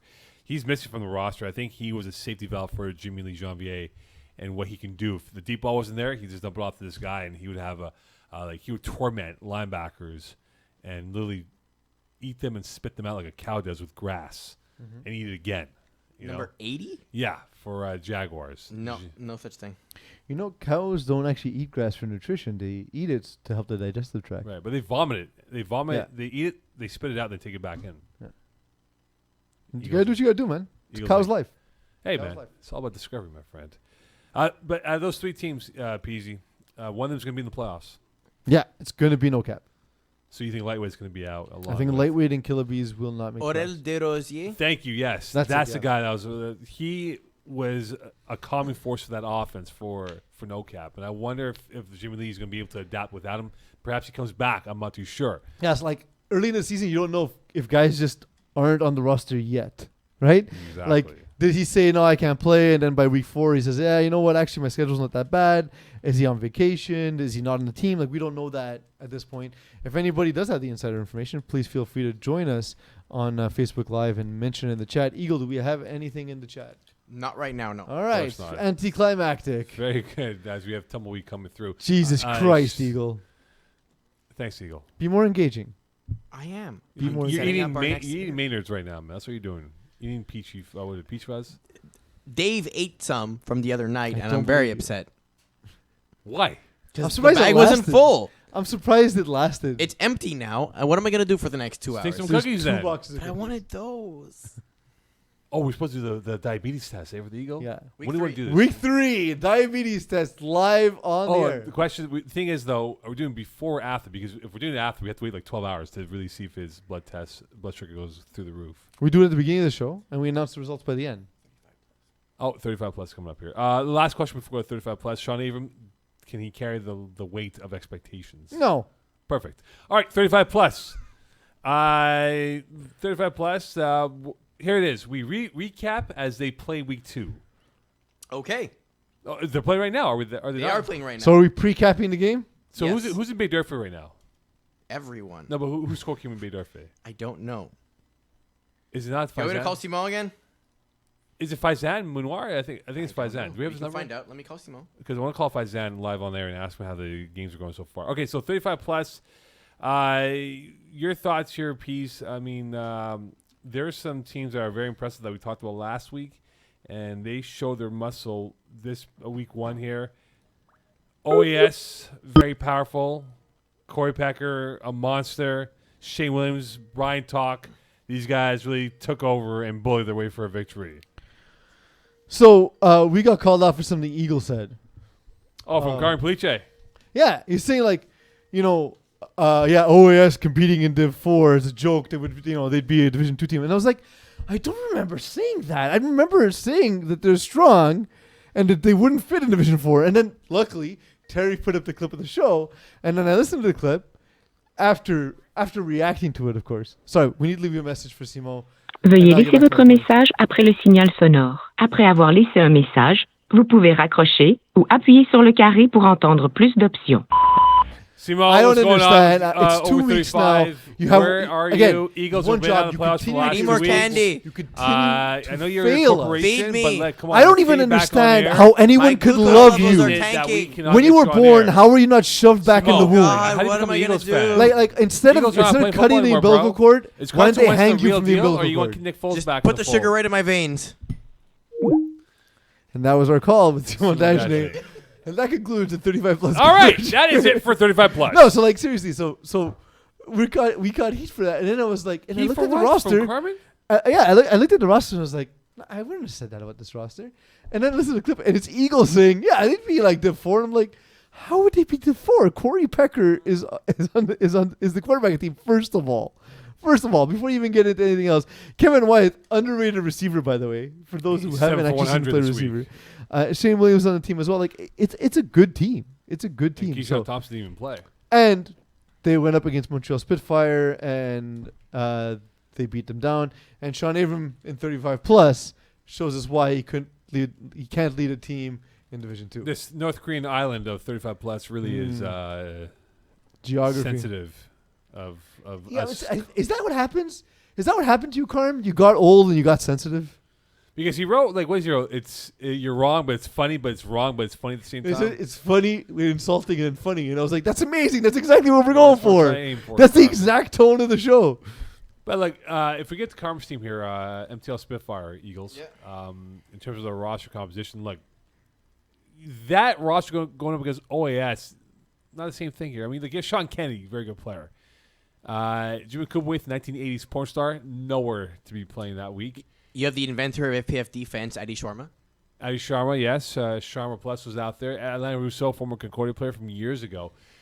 But I don't know how they're going to keep up with an OAS team that has a little bit more of a sleek attitude about their offense than a guy like Corey Pecker throwing the football. Well, that's it. They're to me at this point anyway the leaders of the pack. I expect them to be at the top of the division as long as the season runs, basically. So what do you expect from Monster this year, Peeze? Because week 1's awesome, and then a 33-33 tie against Old Age Outlaws. I think either the internet has to go faster, or you need to get stuff up faster. Come on, make moves here. You go. And it's not going to be the internet. No. So yeah, and we talked about we've talked about Steven Harpersod ad nauseum, right? Like, he's sort of like one of the newcomers in FPF, and this is an interesting way for him to challenge himself, in that he doesn't have the same guys he's used to playing with. Guys in his system usually take a second to sort of figure out the spacing and all that. And on the other side, Monster, what they did was essentially just play their game and go toe to toe. And this game ended 33-33. So it was a good game, a good start to the season. I think Monster will only get better. But will they be able to compete against a team like OAS that we finished talking about? I don't think that to be the case. What are your thoughts? How the hell did you jargon your way through that recap? Without any access to internet? How the hell did he do? That's impressive. Put it on poll, please, Eagle. Impressive that Peeze was able to jargon his way through a recap? Yes or no? See, this is a real radio host right here. You should learn something from him, Mo. He comes in looking like class, but he's really well, it's because what happened was Mo had a voice and face for radio. Growing up, my parents told me I had a face for radio but a voice for podcasting. So that's the difference. And a great tie, by the way. Nimrod Janikowski has pointed it out. Peeze was the tie. Yeah. Thanks, man. So by the way, I come straight from work. So Nimrod, I know we're going off course here, but just quickly, he has a kids football team in FPF Junior. Mm-hmm. I think they spent more time huddling up on the play call than actually having the play executed.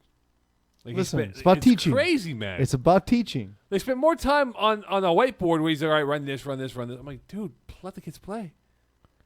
And well, yeah, but you can't let them play if they're doing nonsense. Like, they're there to learn. No, but it's a classroom. This run 3 simple plays. Like, this guy's running like, hey, I can only imagine how the huddle is. All right, listen, this guy's playing cover 3, cut you right off at 6 and stay in the hole in the zone right there. Anyway, it's kind of caught me off guard. It's kids football, and these guys are like NFL coaches. That's an appropriate opportunity for teaching and learning. I still have no access to the internet. I don't understand. Rob, we need you to send us some more of those AOL discs. The one we have. Oh yeah, we've done that joke so many times. That was. It's funny because, like, if there was one person using AOL in 2020, who would you think it to be? Because the first person that would come to my mind is the last person who used a BlackBerry, Robert Campana.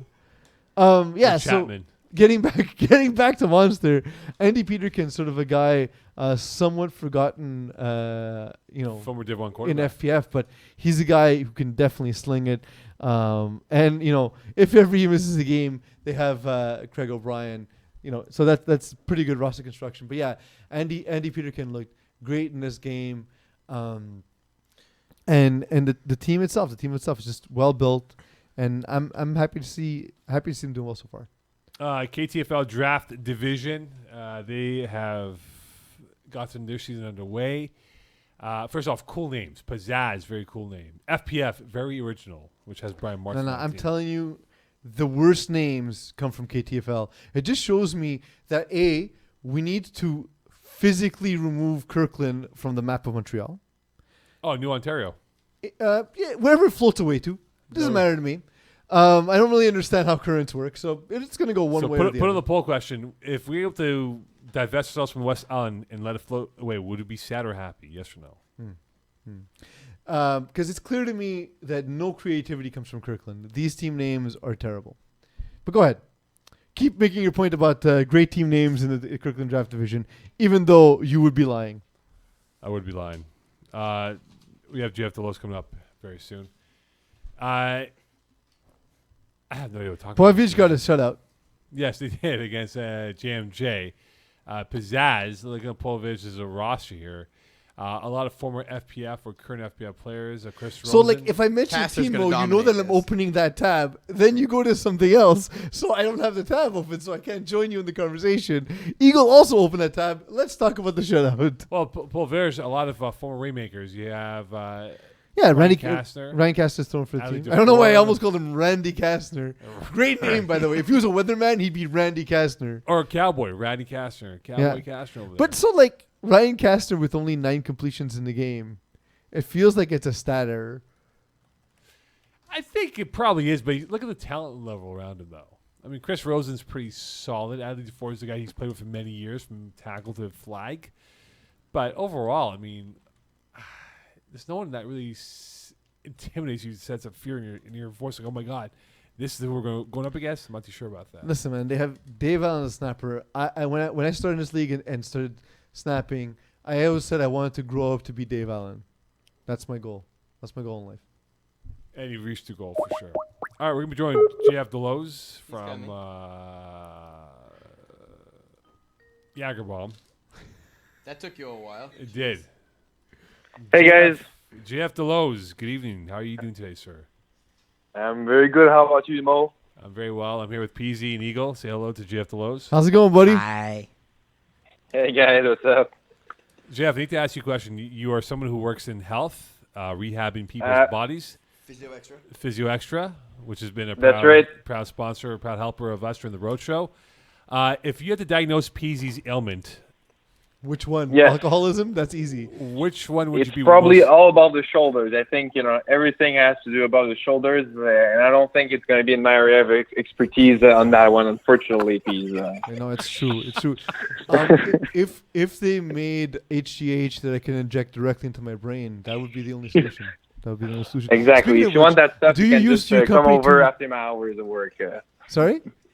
If you want like those HGH type of thing, just come outside of my hours of work, and we'll figure something else together. Well, that's it. We were speculating that you basically peddle illegal steroids, but why don't you tell us instead what your company does? So Physio Extra is basically it's offering a variety of health services. We have obviously physiotherapy. We have occupational therapy. So people sometimes that have major injuries that are coming back to work, either from a work accident or a road accident as well. We have massotherapy, osteo as well. So we're offering all those type of services to everybody. So either a walking person or, as I said, working accident or a road accident as well. So we worked with the FPF and so obviously with Rob as well to make that type of partnership. I think it could be relevant for both of us. We made an appearance. I don't know if you guys, you were there definitely at the last finals in Brossard. So we had only a few injuries. So that's actually a good sign. But we were able to make some taping as well for the guys that were in need. So, JF, who needs physical therapy help? Is it all hooks and how you guys dismantle them on Monday nights? Definitely. I think they don't lack speed. That's for sure. I think I can't say anything bad about them. I think speaking of health, I think their quarterback I've been told by the other guys that he's recovering from some sort of thumb injury. I don't know. They didn't give me any specific. But so I guess that would be a big part for them to get that guy back. When you look at your team, when you look at your team as a whole, Jagerbomb, you guys have had so much success. You guys have always been slow to start the season, but always come up strong in the second half into a finals appearance. What makes this team so special? Because you guys have always come up big at the most important times of a football game.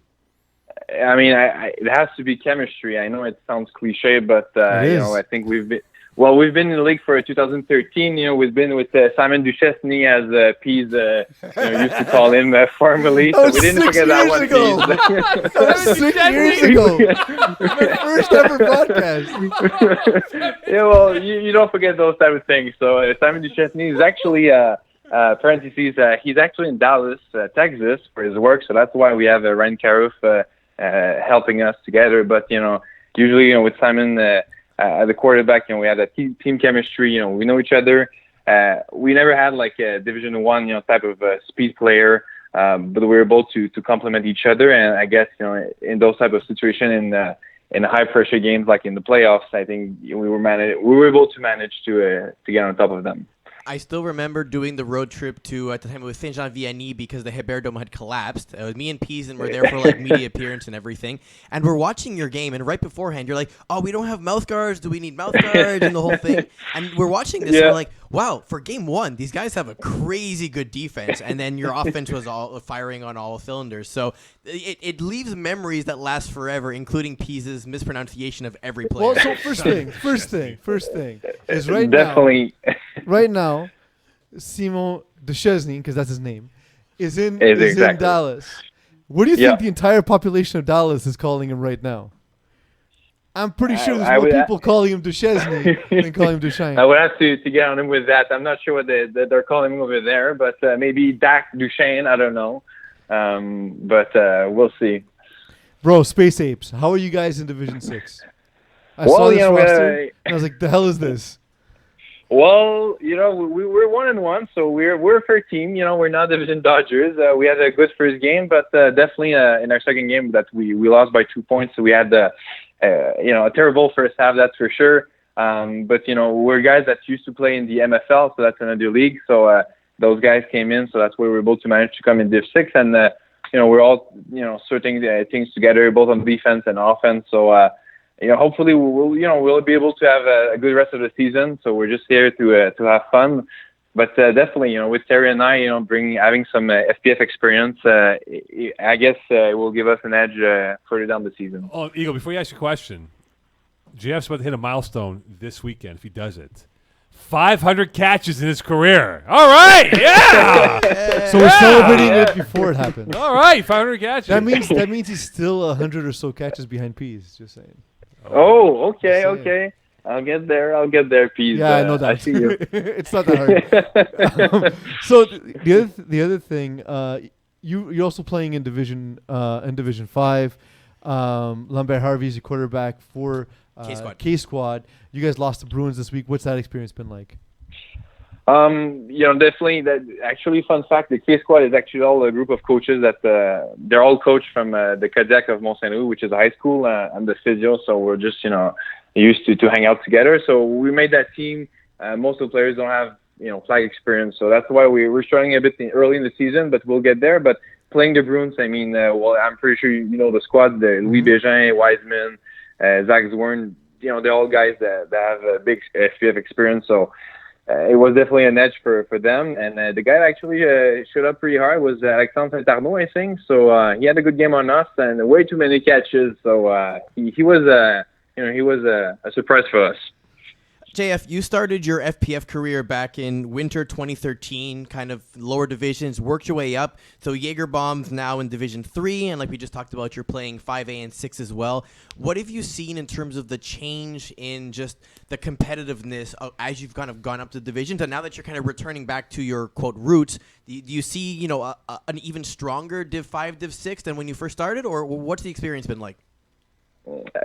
It's actually a good question, right? I feel like... definitely when I look back at, when I used to play in Div 5, it's definitely not the same caliber as, the ones that I'm playing in Div 3 with the Jaeger Bomb. I think, everybody, like the old teams, the teams like us that, been playing for a few years, we gain experience, we know we know the X and O's of the game, so we were able to manage to step up. But I feel like, since the league has, expanded so much in the last, 10 years, there's so many new teams, but it's also new teams from, let's say, college players or ex-CIS players. So even though they're new teams and they have ratings in the 60s, I feel like those teams are actually quite good as opposed to 10 years ago. there was much less a team. So bigger leagues, many more divisions, but I feel like those new teams have sometimes surprising rosters. JF, what you guys are 2-0. Is there a different vibe to this team that, hey, this could be our year to win a winter title? In Div 3, you mean with the Jägerbomb? Or Yeah, this team, yeah. You guys are 2-0. You're off to a great start. Big win over All Hooks. Is there a different feel that, hey, this could be the year we win a FPF title in winter season again? I guess, our expectations dropped a little bit, I guess we're always that team that, ends up finishing 6-4, regardless of, how we do like in the first or second half of the season. And we managed to, to get far in the playoffs, but, we do recognize that, both of our wins were against teams that did have their primary quarterback. I know the crew wasn't, well, he was good though, but, I know it's not their usual quarterback, and same thing for all Luke without Lavigne. So, they were still, we had the, close game. So we're 2-0. We're happy with that. Moving forward, we have tough teams to face off. We definitely not look so forward with the Malud in week 4. I know they'll be waiting for us as well. We played 2 times against them in our young history. Didn't end up well for us. So we know that with 2-0, we'll look forward for the rest of the season. But we know it's going to be quite a challenge. JF, you are tall and handsome. What's that burden been like in your life? Well, handsome, that's a questionable remark. Depends on who you ask. Tall, depends as well. But it's been nice, sometimes to have that leverage since I have to compensate for the lack of jump. I don't have a great vertical, as my teammates have been joking about me for years. So, I've been able to manage to make a few catches with my height. Jeff, before we let you go, we'll probably see you for the finals with your company, Physio Extra. At least, unless you're playing. Who in your mind is most likely from the broadcast crew to come see you for like a massage? Peeze, Eagle, Simon Dagenet, Terry Tam. Who else? Who else will be on the broadcast? Well, you. I think it has to be. I think it has to be Simon Dagenet. I mean, seeing that guy, he throws always like 40-yard bombs. At some point, his shoulder will just break down. He'll have some sort of tendonitis, and I'll have to take care of him. So it will be with good pleasure that I will do so. But if you just could, to throw some slants and some drags, it would probably give him a little bit of rest for his poor shoulder after all those years of throwing those 40 bombs and posts. Yeah, I've been trying to get him to do that for years. It's not going to change, Jeff.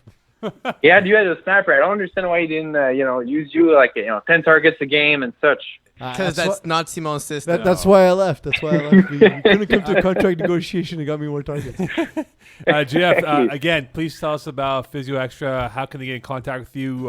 Phone number, website, Facebook, Instagram. Let us know how we can get in contact with you for those who need help with their ailments. Yeah, so thanks for asking. So basically, we're on Facebook. Obviously, we have our website.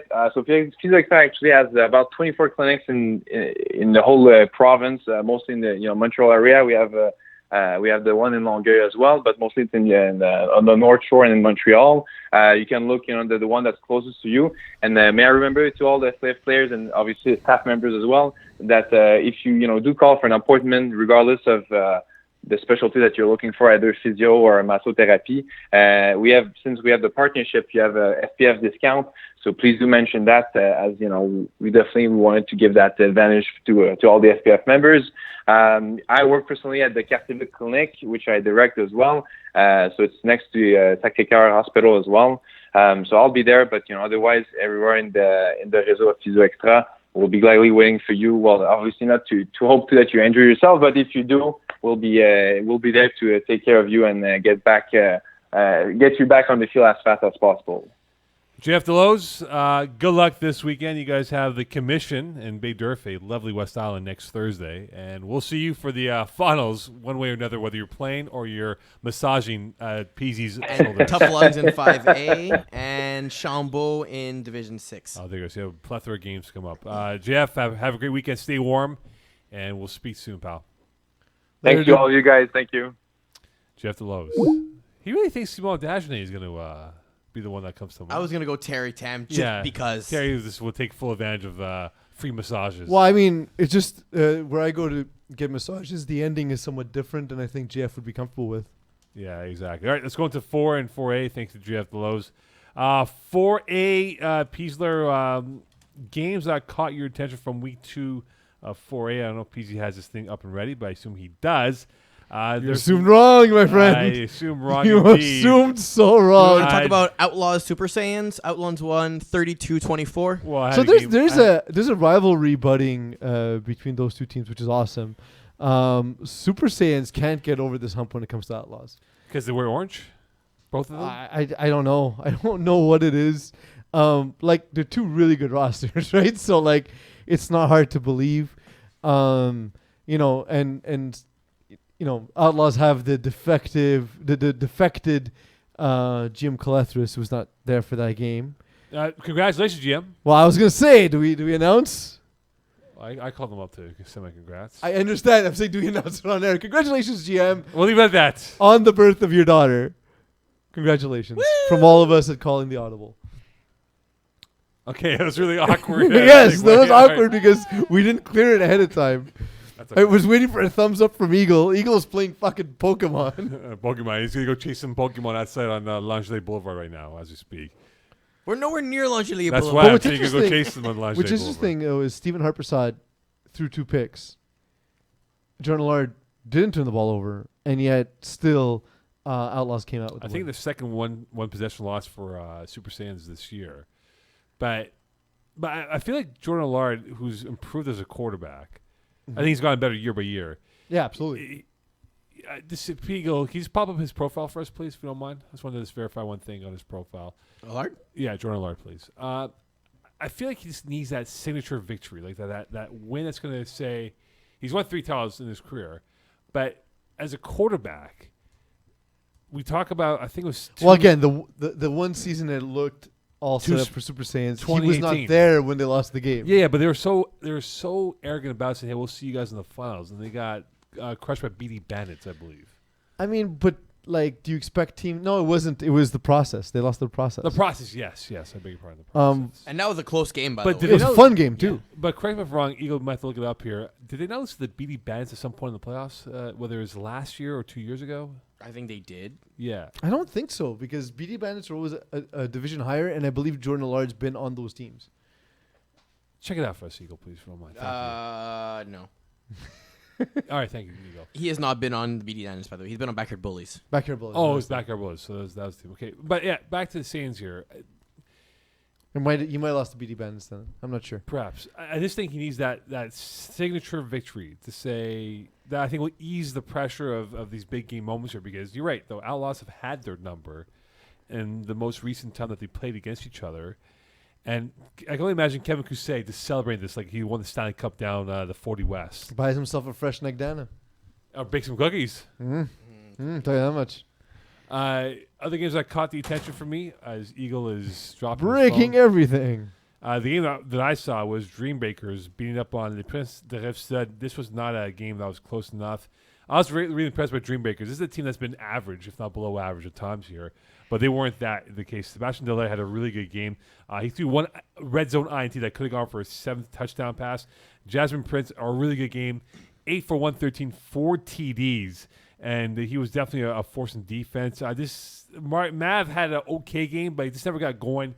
And they were down early in the football game, and they were in trail pretty much the entire football game. By the time we hit the second half, you can just see the disparity of talent on the football field where the Dreambreakers had a lot more at their disposal than what Sid had to work with in that second Prince half. of Sud didn't have who's the quarterback? Eagle. Fize Sear. Fizessier, yeah. Louis, I forget his first name. Fizessier is the quarterback. Typically, although Marc-Antoine Vien has played quarterback for this team in the past. But that said, so let's say Marc-Antoine Vien is a slight downgrade at quarterback. You also don't have the snapper in Marc-Antoine Vien, who is one of the best in FPF. On the other side, Sébastien Dallaire has really allowed Pierre-Alexandre Taché and Vincent Lagenière to become sort of like the star players, and it was Jasmine Prince instead who went off, while the other two were sort of role players in this game. Jasmine No Prince, answer for him. 4 touchdowns. No And answer one for of them was a disgusting catch. Yeah, they had no answer for him. It was just like they had nothing to do. They couldn't answer him. They were like, what do we do? Triple team him? Couldn't do anything about it. But I thought this was probably the Dreammakers' best to win in FPF, and perhaps could set the sails in the right direction for them to maybe take the next step in their progression as a team in FPF. I saw Centaurs take on Chocolate Thunder. So do I. Yeah. Yeah, we're both there. We were both there. I was warming up though, so I didn't catch the entire gist of it. So I just, but it was a game that was close at half, and then Chocolate Thunder just shut down the Centaurs. Chocolate Thunder complained and cried about how every time we talk about their teams, we only talk about Joe Kano. So let's continue to do that. Joe Kano, good game. He threw to nobody. Nobody else on his team is important. Does that sound about right? Yeah, sounds pretty right. Also, their jerseys are weird. They're supposed to. I see them as straight up yellow. I love them. They're fluorescent green, no? Fluorescent yellow? To me, they're straight yellow. I know you can't see Eagle, but like. Ray Dobbs on Showtime though. So Kevin Donnett on my Division 5 team looks over and he's like, yeah, they're yellow. And then everyone on our team corrected the two colorblind guys and said, no, it's fluorescent green. But yeah, shut up with your confusing jerseys and your stupid complaints. That's all I got. Perfect. Let's just get to 4B. We'll talk about Joe Kano in a bit here. 4B, Show Me TDs losing to B-Ballers 45-25. Now, listen, B-Ballers are going to give you something clear and simple.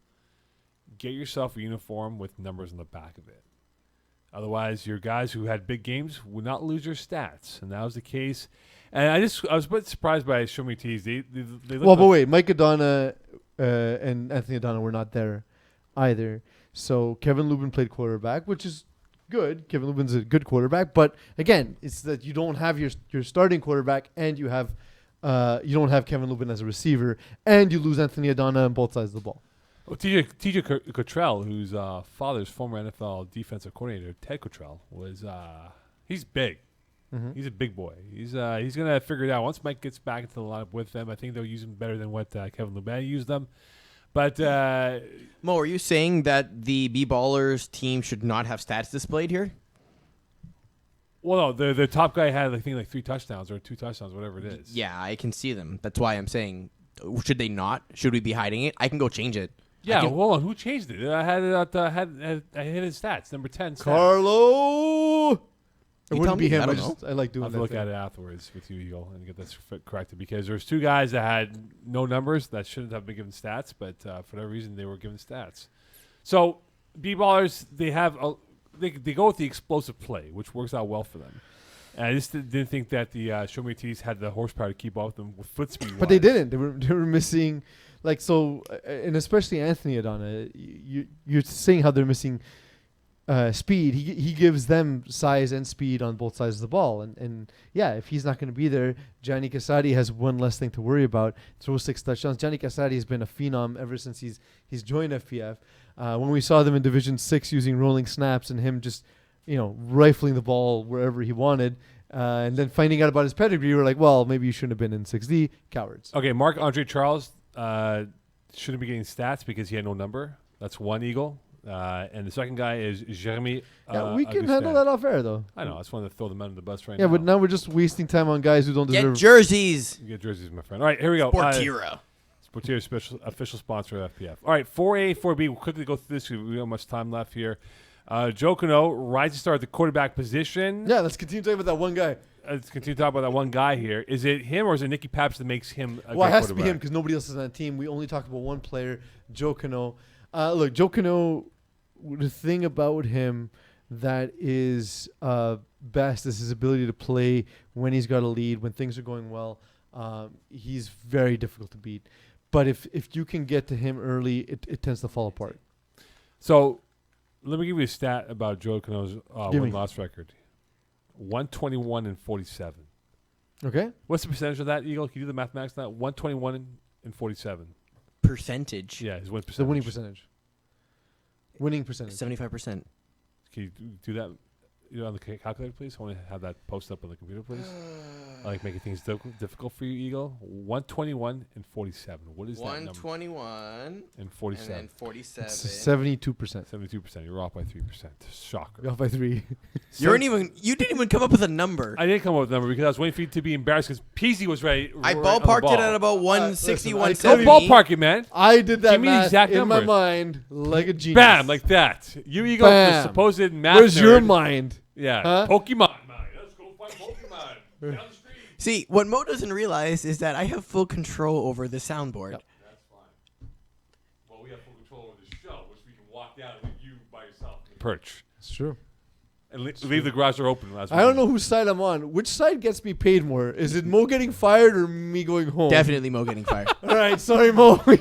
Eagle, you're entirely right. Mo's a jerk. We should fire him just like we got rid of Simon. So is Joe Cano a guy that is a rising quarterback in the ranks? I think he can be. There's still parts of his game, like I said, specifically when he makes a mistake early. So it's going to sound like nonsense, but I promise it makes sense. He doesn't make a mistake until his first one. And so no one does, right? You can only make your first mistake when you make your first mistake. But what I mean by that is once he makes his first mistake, it tends to be a bit of a landslide. So I hope he's able to figure that part out because he's a fun dude. He's got a big beard. He's loud. He's annoying. He's a more talented Peeze. But yeah, the thing is, I will say that's something he's got to kick from his game. He's been to multiple finals now, I believe. Right? Correct. And he's And I lost almost pick the against finals, them. no? Did he not lose in the finals, or has he won a title in the finals? Well, he's won with the U. Yes, that's right. But as a quarterback, though. I don't know if he's won as a quarterback. Serve Your Toast. What was that team he had? Peanut butter and jam. Pretty right. I think they lost They lost they in the did. finals, right? because they started off. It was exactly the thing we said. Is he started off poorly and got away. Okay, from so it. when you think of C2E Inc., do you think that's like the spot where Eagle works in his real life? C2E Inc. Yeah. Do you think that's a spot that Eagle would work No, because That's a consulting group, by Eagle the way. is in not energy. committed to Excel. It's not in his DNA. He just can't do it. in? They're 2-0. They are. No one's talking about this 2-0 team. Well, I mean, we're the only ones who would talk We about are it. talking about this 2-0 team, but I mean, they. When you say nobody, it's a self-indictment. Well, that's what I'm saying, though. No one's talking about them but us.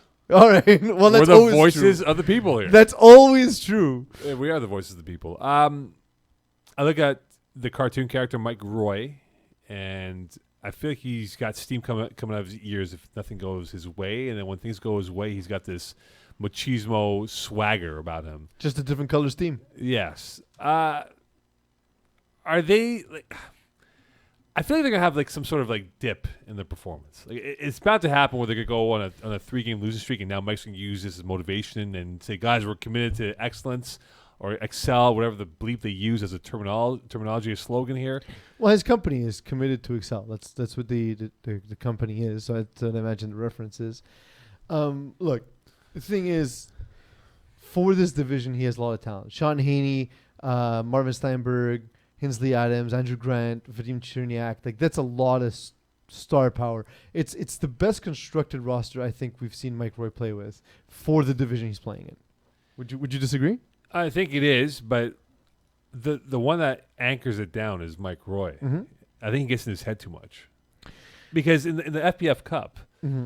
they were up by a couple of scores. They ended up choking that game away, and Mike Roy was at the centerpiece of the whole choke. I mean, again, I never consider it to be a choke in in a team game because But when you're up by multiple scores in the second half, yeah, but it depends on other things because he's not the one allowing the scores on the other side on defense. the one where he's getting irritated by, where's the call? Catch the ball. Yeah, so again, I just think it's more complex and it's the easiest thing to do. And I know, well, you've grown up on the Church of Sports Radio, so the easiest thing to do is always the thing you must do. But to say someone choked, there's 12 players on the field at all times in FPF, right? So it never they comes only out had to 5 in their first game committed to excellence. and they're still 2-0. Yeah. So there's 11 or 12 guys, so it can never come down to a single I person. will add in, Matt Kierak has said something And Darnell Riley saying, I'm only here for the Division 5B report. We're coming up. We're coming up. We're 5. And Matthew Simaja said, did they talk about the Div 5A yet? Not yet. We're Very coming up soon. 5. We're coming up 5. Don't worry What about did that. Kirak say? Kirak said something. Oh, thanks. Is he not working the rails right now in the cold weather? I don't know. Guy, leave his sex life alone, man. Mr. Caboose. We'll call him Mr. Caboose. Hey, check it. Feels like a good caboose. All right. I guess that song means we're done. Check it. You have For more? this segment, yes. I have one more question to ask him in 5B. Ask it. Ask it out with the music. It'll be my hype song. Ian Einheimer. Is this the year? Ian Einheimer. You like that one, you like that one. Perfect. Well done, Mo. It's Well just done, the Mo. Ian Einheimer. Listen, do you think take over? They were really impressive in the victory. Quickly here, I think they have a clear path to finally win their first title for Takeover. This is it. It's a line for them. Takeover is the best team in the division. Adding Vincent Benjamin to a team that already included Will Power. He's wicked. is absolutely monstrous. He's awesome, Vincent Benjamin. I've been saying it for a long time. I He's don't remember incredible. you saying it. You don't, eh? I don't remember you saying it Not at an all. argument we had on these airs. Never have we had an argument about this. But yeah, so he's absolutely phenomenal. The team's well built. Ian has just developed a really good system, and that works with the guys he has. It's hard to win a championship. Only one team gets to do it. It's even harder to do with these giant divisions. Will he win? There's no way to know. But they are better set up this time around than ever before. The stars are aligned. We'll find out in 3 months if they will be aligned for him to win for Takeover. I feel like I gotta always be talking with music under me. I know.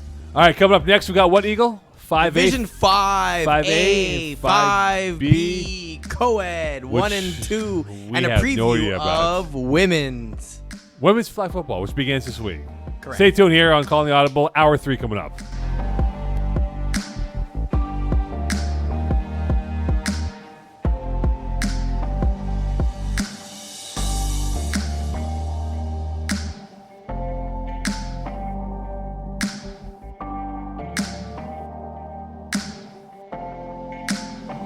Put the place up.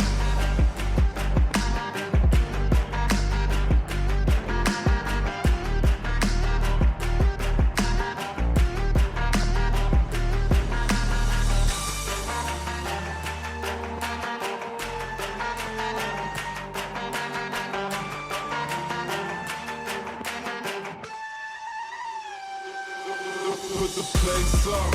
Yeah, we know what we made of. Can't get enough of you, boo. I'm a chaser. Face up. Now I feel a little major. Blink of an eye. Ego, I'm a taker. Shaker. Yeah, she was a born shaker. She shake me out that door to no place. Damn, why you doing all that?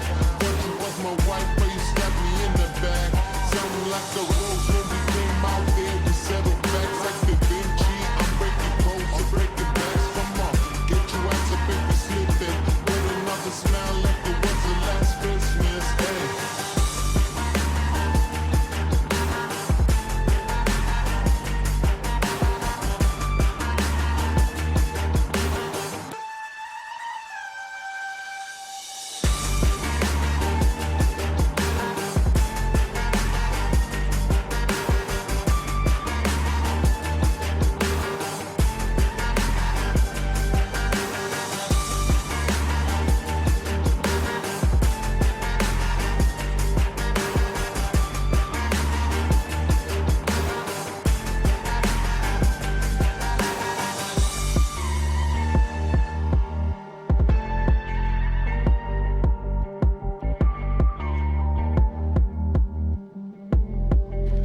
Totally ready. All right, Totally welcome ready. back. All right, hour number 3 of Calling the Audible. We're doing the 5s now into the co-eds and then the Women's League, which begins A this little bit of a preview, yeah.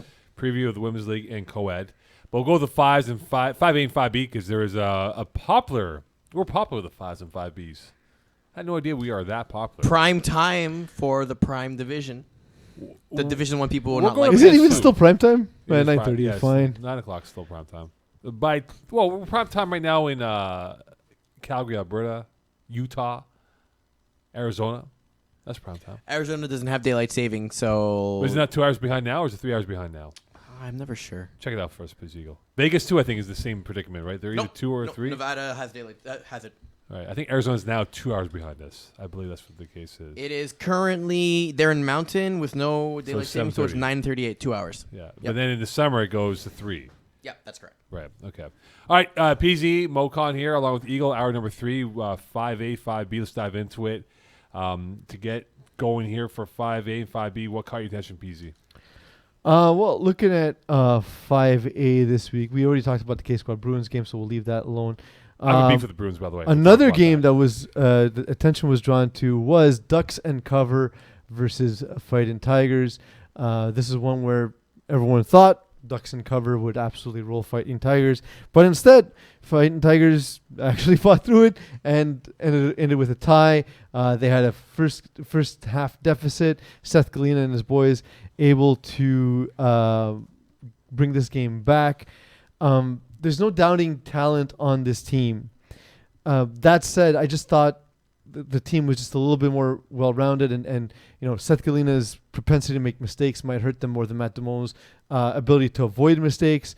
Matt Damo doesn't make any mistakes, but needs his defense and Guillaume Pichet to pick off Seth Galina on a pick six to be able to even tie this game. I watched a bit of this game. I just feel like it's a mismanagement of talent. I mean, if you're the Fighting Tigers, you have Dylan Taylor, Div 1 quarterback. Jimmy Ojea, excellent two-way player. How in God's name are those two guys not taking over football games? Well, but because you're also underselling the talent on Ducks and Cover because they're just less familiar names. But so Barry Yearwood, former teammate of Eagle. That's correct, Eagle? Yep. Yeah, Barry Yearwood's a very good player. Renaud Saint Laurent is excellent. Maxime Coté was basically carrying Simon in some of those games a long time ago. Matt Domal is a great QB. And like a guy like Renaud Saint Laurent, especially on defense, when you have to throw over him, it like, I know what you're saying about Jamie Ojea and Dylan Taylor, but the guy throwing the ball is Seth Galina, right? So a guy who's not the most accurate quarterback has this monster standing in front of him where he's got to be able to make throws to get to the intermediate areas, and that does make it difficult. And the Ducks have never put out a team that's not been quality ever since they've joined FPF. So again, just because you're not as familiar with the players, it doesn't mean that they're lacking in talent. Okay, look at the team stats, Eagle. Just overall. Don't forget, the community all thought Ducks and Cover would beat Fighting Tigers, and it ended up being a lot closer and then ended up in a tie. Right. The ratio of pass run was 8-1, 6-1 for Tigers, 8-1 for Ducks and Cover. PAT, so we're both 0 for 2, but the pass yards are a big discrepancy. Fighting Tigers 125, Ducks 71 yards, and I wonder who can. I think Seth Glenn has better talent to work with to get himself better. I think Matthew Dumont, we know what his ceiling is. He's a good quarterback, and if he just manages the game well enough, they can win 9 times out of 10. Because he's had his hiccups, though, where he's had his 3-4 INT performances, which have been remarkable, and you can never forget those. Yeah. That said, he's also won a championship with He this has. team, and they've moved up with this team. Like, so the team, this is the best core of players in any version of the Ducks team. Is the best core of players Matt Damo's ever played with. So, Renaud Saint Laurent, you think he's more depressed about this tie or the fact that Danny Mochocho left the University of Montreal since he was I don't see him as a depressed sort of guy, and he looked sad when I saw he him put out an Monday. Instagram story celebrating Machocha's. He looked sad when I saw him on Monday's press conference. Him and the AD for University of Montreal. I was like, oh, poor them. They look sad. Perhaps, I don't know. Bittersweet, emotional, I think. Like I said, I just thought he seemed to be happy for him on surface, and I was going to give him that. There goes University of Montreal down the drain without Danny Machocha. No, they'll be good. So. They'll be fine. They'll be fine. All right, other games that caught my attention in terms of the overall tip-top shape tying Voodoo 26-26. I asked David DeAndrade, should we blame Terry Tam for this tie? Voodoo, if people were watching the the Instagram Flag Plus feed, by the way, if you're not, you should totally be following us. We actually had the final play filmed from our Instagram account. basically, Frank K avoided the rusher, found, I think it was Martin Benjaron, kind of like scrambling in the end zone for the tying touchdown, and then just the extra point was missed by fingertips, pretty much. So we have Voodoo the could have action walked away shot with of this game. Frank K that's been promoted on the FPF site this week. That is a classic shot of Frank K. He looked like, ooh boy. We're talking this shot right here. That's it. There you go. Look at that shot of Frank K. Eh? Look at that, man. That is not an endearing photo of game action posed by Frank K. Oh, I think it's pretty good. I chose the pictures, so I thought it was pretty good. This is, I don't know. Looks a little bit. If you see any of our photographers walking around, feel free to pose. We All right. we appreciate that. Look at these stats here. Tip Top Shape, I believe, has a better group of athletes. But when you look at Voodoo, they're a better cohesive unit in terms of their chemistry, the long-term chemistry. But that they have. there's also very good athletes on Voodoo because Etienne Villancourt is very fast. Pat Saint-Amand, we all know what he can do. Angelo Garofalo has been a contributing player, and he's played with Dave DeAndre in the past, I believe, on Team Ethnic, not Tip Top Shape. But like we know what he can do as well. Like, so I don't think athleticism is what ever lacks on Voodoo. What lacks on Voodoo they have really good chemistry. what lacks on both of these teams tends to be the ability to stop teams consistently, and it's not surprising in that way that they actually ended in a tie. It's still amazing how Terry Tam has the highest offensive rating at 82.2. Terry's a good player, man. I don't know why you're hating on Terry. I hate Terry. I'm just saying. I actually talked to David DeAndre. He was thinking about releasing him after the game. Sorry? David DeAndre was going to release him after the game. Was he just a week sub? Perhaps he was. Other games that caught your attention, Peeze, Brotherhood Light winning 28-6. That is That's Brotherhood Light. Yeah, quite an impressive victory. Quasi Gordon Mall played quarterback last week for Brotherhood Light. This week, with the win over Tough Lungs, we're now 0-2, a bit of a surprise for them. Brotherhood Light, as it takes forever for this thing to load up here. And we're looking at this note here. Yeah, so Pissing them off. I didn't expect this to happen in this particular game. I thought Tough Lungs would put up more of a fight. Matthew Lerner has been developing over time. We see John Madiamenos leading the team in receptions. Usually in the past, no matter what, Justin Lerner would have been the guy getting all the targets. So it's cool to see that. On the other side, Quasi Gordon Mall just doing the things he does best. He only put up 94 yards passing, but he added 54 yards rushing on the ground as well. We all know what Quasi can do on the ground. He also added an interception in this game. So he essentially took over this game and made it such that Tough Lungs would have difficulty keeping up. And they did. Especially, this is a game that was a blow-up, but it was a tie game in the first half, 6-6. So it's impressive. 5B. We have a big following in 5B. What games caught your eye? Monster 2.0. Okay. Winning over L'Homme de West, the Men of West over here, 28-12.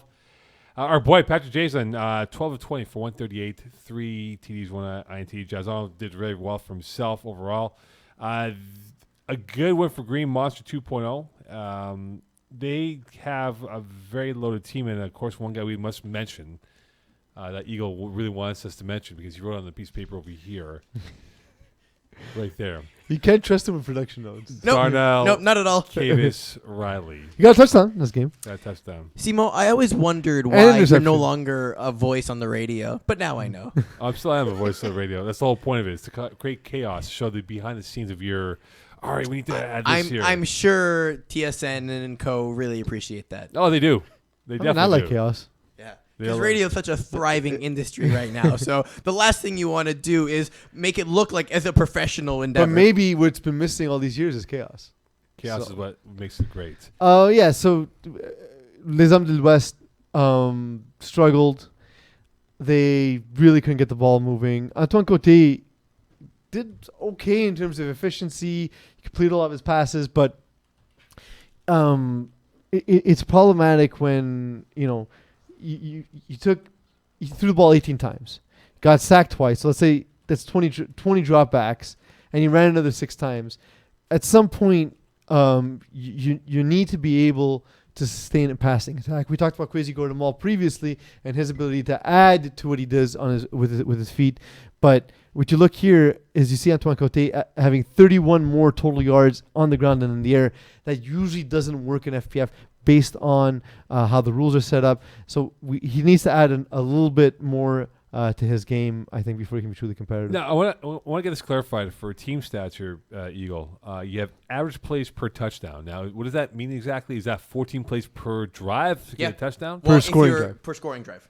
So, well, but does that stat include only scoring drives or all drives? I will find out. Because I'm trying to get a clarification. That means for the Men of West, their average plays per touchdown was 14 plays per drive. Well, for a put it score? this way: they ran 28 plays, they scored twice, so that includes punts and everything. Yeah. So it means that's how many plays it'll take for them to score, not how many plays per drive. Okay, that's what. Okay, that's. But what on I'm average, sure. let's say it takes them 3 drives to run 14 plays. It'll take them 3 drives to score. Right. Okay. Fair enough.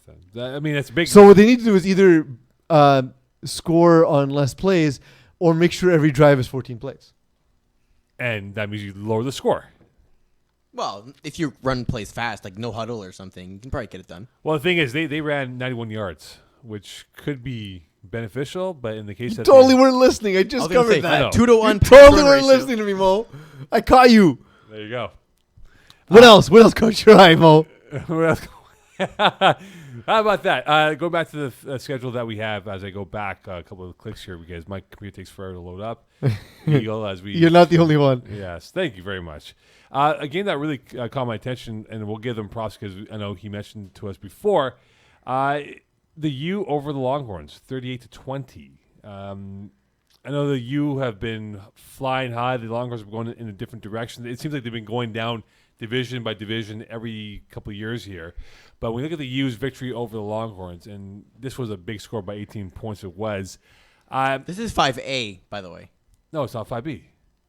They're in 5A. I I'm beg your clearly pardon. looking at 5A. Oh, man. Stupid computer went back one click too many. Hold on here. My bad. Oh, we can talk about the game. I don't mind. No. I was talking about 5B. Yeah, we want All right, that's it. Thanks, guys. to give some That love to is 5B. it. Hold on here. Stupid 5B clicks, man. TikTok. Do we want to talk about threat level Midnight versus Brewers, utter destruction?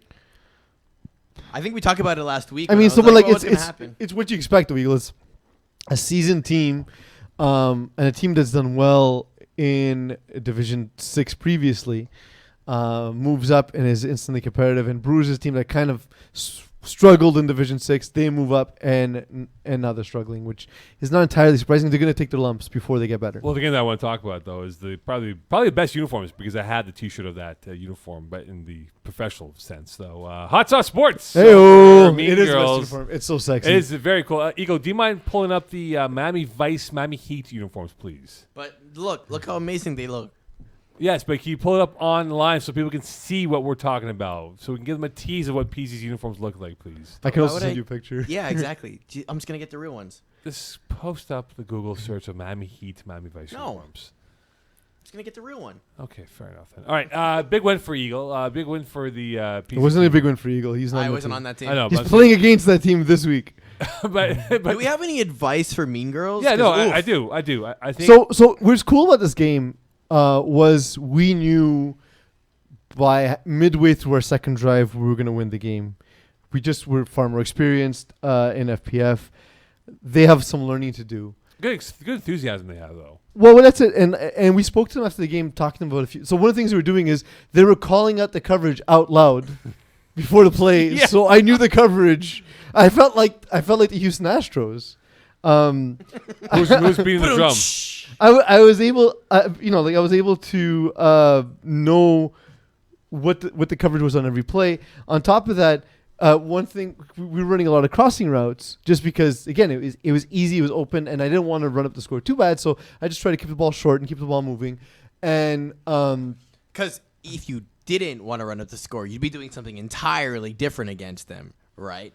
Well, I could That's have, your yeah. system, though. Your system is drags and Well, slants. no, but I like attacking. So I want to use the drag to set up intermediate levels, but I never needed to do that because it was just open, and there were other things open that it wasn't really worth it. I think I took three or four shots past 5 yards the entire game. Also, I was I was playing on one foot, so it definitely helped me out that they were playing that kind of coverage. Sounds like you need some extra physio for that. Seriously, I need to go visit my strip mall.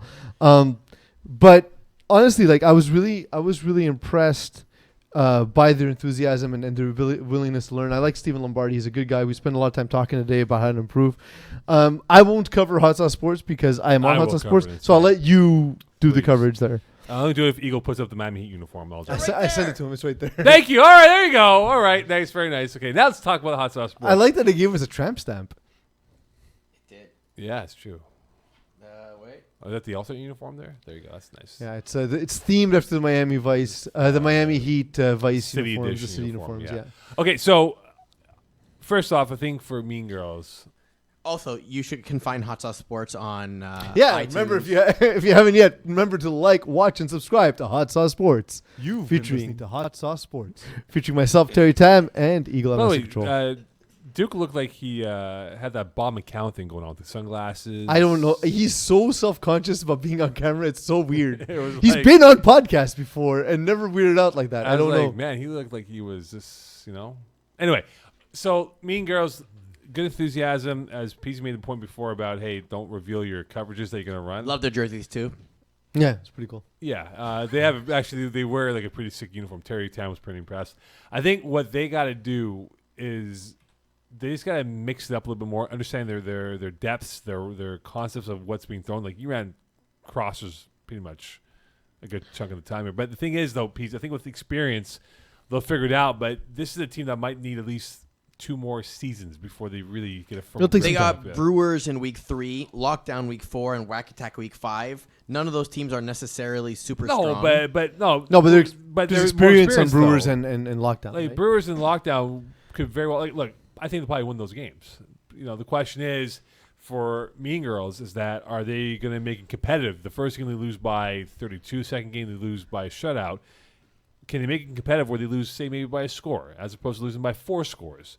And if they aren't, that means they're progressing the right way. I think for Hot Sauce Sports, this is a perfect game for Peeze. This like even experiment. I don't know if you did or not on the Not football really. field, but it would have been nice if you did just to see how it would have been in terms of the overall outlook. But this is a I good team experimented victory. on one route. I called Mike Adana on a smash in, out, and then up the sideline. Mhm. And Mike felt really bad because the ball hit him in both hands at the back of the end zone, and he came to apologize profusely, and then I reminded him of all the times I've dropped the ball for him. Right. So it's even. Whack Attack is probably a possible win. Holy Trollers, I don't think they have a Holy chance Trolls against. will. have the Goats are very athletic, but they're still learning the game too. Yeah. So that could be interesting. And then they end their season with Warriors, Threat Level Midnight, and YSL. Ooh, boy. Yeah. So look, the point is, We'll come see you in week 5. Week 3 maybe. for Mean Girls, the key this year, if you win a couple games, great. But honestly, take this opportunity to Build improve the system, basically. Exactly. Learn the system, learn what works, and that's it. All right, 5-8, Glow Gang. Are you more impressed now that they're dominant without Arnaud Desjardins? Yes, because how could you not be impressed with how you said that question? Are you impressed that they're winning without their stud But quarterback? Yeah, of course. But the thing is, he was unreal with Glow Gang. Mm-hmm. And you would imagine to find a guy of that level, that skill set, is so tough. And you would imagine they have dropped them, but they haven't had to drop them at all. Well, but like, so he it's essentially he can play, right? Because of university. He's going to Laval University. Yeah, so he's not. He's not going to be playing. He's not going to flag be playing. football for at least But do 5 you know years. this dude, Brandon Gourgon? I've heard the name, but I don't know. Gorgon, by the way, is a better pronunciation. Or Gorgonzola. He's a friend of Simon Duchesne. Brandon Gorgonzola is his name now. Yeah, but do you know who he is? Like, does he play tackle anywhere? I don't Like, remember if he did or not. I might have to look it up afterwards. But Eagle, can you check on Huddle? yeah, Checking. Brandon Gourgion. But it's impressive because this is a team that is athletically gifted. The Spartiate de Montréal. Okay, so he has played. So there you go. Athletically gifted, and I'm not. Although he's a wide receiver, 6'1", 170. So receiver playing quarterback, very nice. But he's an athlete, right? That's Athletes, yes, that's right. I just think that they're gonna they might have some hiccups along the way because I think Arnaud Desjardins bailed him out quite a bit with his legs and like his arm laser Just rocket, man. laser. Is he starting for Laval or not I yet? don't know if he's gonna start for Laval. I think he might have. He's gonna probably be a strong number 2. Maybe he'll get a couple reps, but I think in 2021 is when he'll start. I hope so, because honestly, I've been so impressed with this natural arm talent. It's very impressive. Yeah. But that's the thing, though, right? That natural arm talent may not be there with Gauguin, so he might not make that throw. In But what's what's always been great about this team is still here. Youssef Cassette, Oliver Surrey are legit shut down big play corners, and that's what we're seeing. Like, look at this game, 3 interceptions. Guess who got them all? Those guys. right. On the other side, if you look at Les Voyous' athleticism always impresses me. Jean-Philippe Aumont had a rough game, but Vincent Lagenière is a guy we've talked about mostly in Division 4, but here in his Division 5 game, 8, 105, and 2 touchdowns. You know, that's as good as a game as you can have in a loss. He also got the only interception for Les Voyous. He basically did everything for Les Voyous that game. Well, he definitely did. What team in your mind, Peeze, when you look at 5A, are you more surprised by the 0-2 start of Tough Lungs or Rancers? Because both those teams have had success in past, but now they're 0-2. And I saw Rancers play last week, and they didn't look like the team that was the conquering force that they were before in spring and winter seasons past.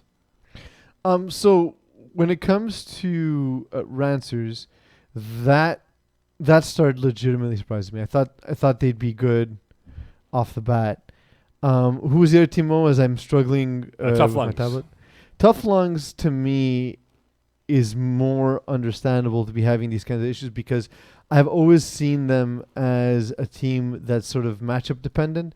In that, if the other team has nothing at all that can even come close to Justin Lerner, they're going to struggle. Mm-hmm. And his brother Matthew Lerner's biggest issues is his propensity to force the ball. So again, if it's not a matchup where they just win with pure athleticism, those are the games they struggle in. So for that reason, I thought of the two, that's less surprising. Buffalo Wild Wings. They did bring me Buffalo Wild Wings one summer. Very good food. I didn't even know we had them in Montreal. No, we don't. They went to Vermont to get it for me. They went to over the But border. you know, we have one in I saw it on Uber Eats the other day. We have it in Laval. Really? Eagle, look it up. Road trip. Please. Do we really? Yeah. Look it up, please, Eagle. Yes. Buffalo Wild Wings, Laval. They're off to a great start, but can they keep it up? I mean, I think they can. They've We have 2. Where? 2. Where's the second one? The Buffalo Bill Wings, not Wild Wings. Oh, Same honestly. thing or not really? No, it's not the same thing. I don't Buffalo know. Yeah, it's not the Bills, same. Buffalo Bill Wings. I don't eat fast food, so I have no idea. But Buffalo Wild Wings. Buffalo Wild Wings, aside from being a great name, by the way, I think they can. They've been steadily improving for a while. The plus 11 plus minus is not thrilling to start the season. But they had a good win against SCLSU Mud Dogs, just forever known from the rest of this show as just Mud Dogs. Because, come on, stop with your stupid stuff. Eagle. There's actually 3 of them. There's one on Pierrefonds Boulevard. Buffalo There's Bills one in on Atwater. Sid in Laval. Is it and all there's Buffalo one Bills? on 98th Avenue. No, Buffalo Bill Wings. Buffalo Bill Wings. I don't know what that is. So it's not Buffalo Wild Wings. Not Wild Wings. That's correct. Oh, my mistake. What is the closest Buffalo Wild Wings to us within drive? I will find out. Thank you very much. I have a beef with the Bruins. Plattsburgh. How With the far is the Bruins? drive? Yes, I do. Why? How far is the drive from here to there, please? Thank you, Eagle. So they have nice uniforms. They do. It'll be an hour and a half plus border.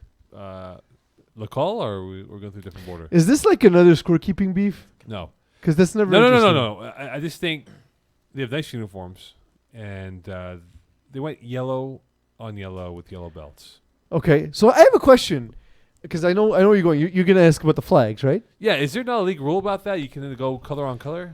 What's the deal with that? I don't think there is. There was at one point for the uniform rules, but I don't know if that's still there. Because I know in the past, It's been called. I saw an FPF veteran who I haven't seen play in a little while, wear his patented Michigan shorts that had a yellow stripe down the sides, and I told the ref, either he changes or he's got to play with red flags because that's ridiculous. and the referee agreed and made him change shorts. Yeah, that's what I'm trying to figure out. I remember AJ Gomes had that. Hold on, I'm checking section 8. Yeah, because they went gold on gold with gold flag belts, and I looked at the game. I go, my God, how's anyone going to react to see Just the flag? rip off the shorts, and it's their own problem. But they have 3 sets of uniforms. They have black, white, and gold. They have black pants to go with white pants as well. Why don't they use a different color pants? Oh, because they're trying to cheat. It's obvious. If you're not cheating, you're not trying. And my God, are they cheating? Nelson Perriman, he's very stressed out. Like, I find he's very stressed out. Yes. Like, he just looks like he's constipated all the time. Like, really? Like, look at his face, though. Like, he's like, all right, let's go, you know? But is there not a rule on that, though? Because if there is, they should know that, though. Not an official roster regulations. I'm checking our other one just to be sure. I just think that there should be some sort of rule about that. Let's go to 5B. Here's the one question I have for you. What team will fail miserably in 5B this year? Like that you're going to say, my God, they're going to be a 0-10 I team mean, or there's a 1-9. team quarterbacked by Peeze. So I think that's always a chance. But in all seriousness, there are some teams that are going to struggle. I mean, I don't say fail miserably because the yardsticks moved somewhat, right? So like it depends on what your expectations are coming into the season. A team like New Wave or a team like Warriors we're expecting to come in and be strong. Mm-hmm. So far they have. Warriors have allowed only 24 points. New Wave's allowed only 12 so far. Mean Girls is a team that's going to struggle. So if that's your definition of failure, How about this established team that will struggle? Not a Established new team? No, because it's good for business, right? We don't insult new. I mean, business. Lockdown's going to struggle this week. They're They going got to Mean have Girls, no? their heads caved in by Hot Sauce Sports. You owe me cannolis for. Oh, wait, what's the bet here with you two guys? Cannolis? Yeah. Live on air? Hold on. Here's double- Oh, that's actually good. Double or Okay. nothing. All right, Double or here we go, nothing? here we go. But it's Terra- got to be like a lot of cannolis, though. Okay, Table of Terror. I mean, it's going to be from whatever's convenient for me, probably Montebello. I mean, it's not bad. Montebello's are good. Yeah, that's Table of Terror. You have to finish the whole box of cannolis on air. How many cannolis? The are in a way box? that's first of all, I can't. I will vomit. That's okay. That's perfect. That's like how many cannolis are in a box though? 12? Oh, I can do that. How about we go 24? No, 24 is a lot. 24 is possible. Okay, big boys. Let's go. Maybe throughout the whole I night, couldn't- all of us. I but couldn't that's a lot of eat two. cannolis. I couldn't eat 2, Mo. Uh, I'm old. I don't have a young man's stomach, dude. Oh, man. Come on, guys. I can't do the eating punishments. I don't know how you guys do them. Oh, tell me, when you guys didn't bring me mustard for my hot dogs, I died on eating Guy, hot dogs. you had me make you all beef hot dogs. I did. There was a rule at one point, by the way, for the jerseys and the belts rather, and your things. It's no longer in the rule book. So Why? Unreal. So Okay. so if an established team, other than Lockdown, who've got their only win in the season,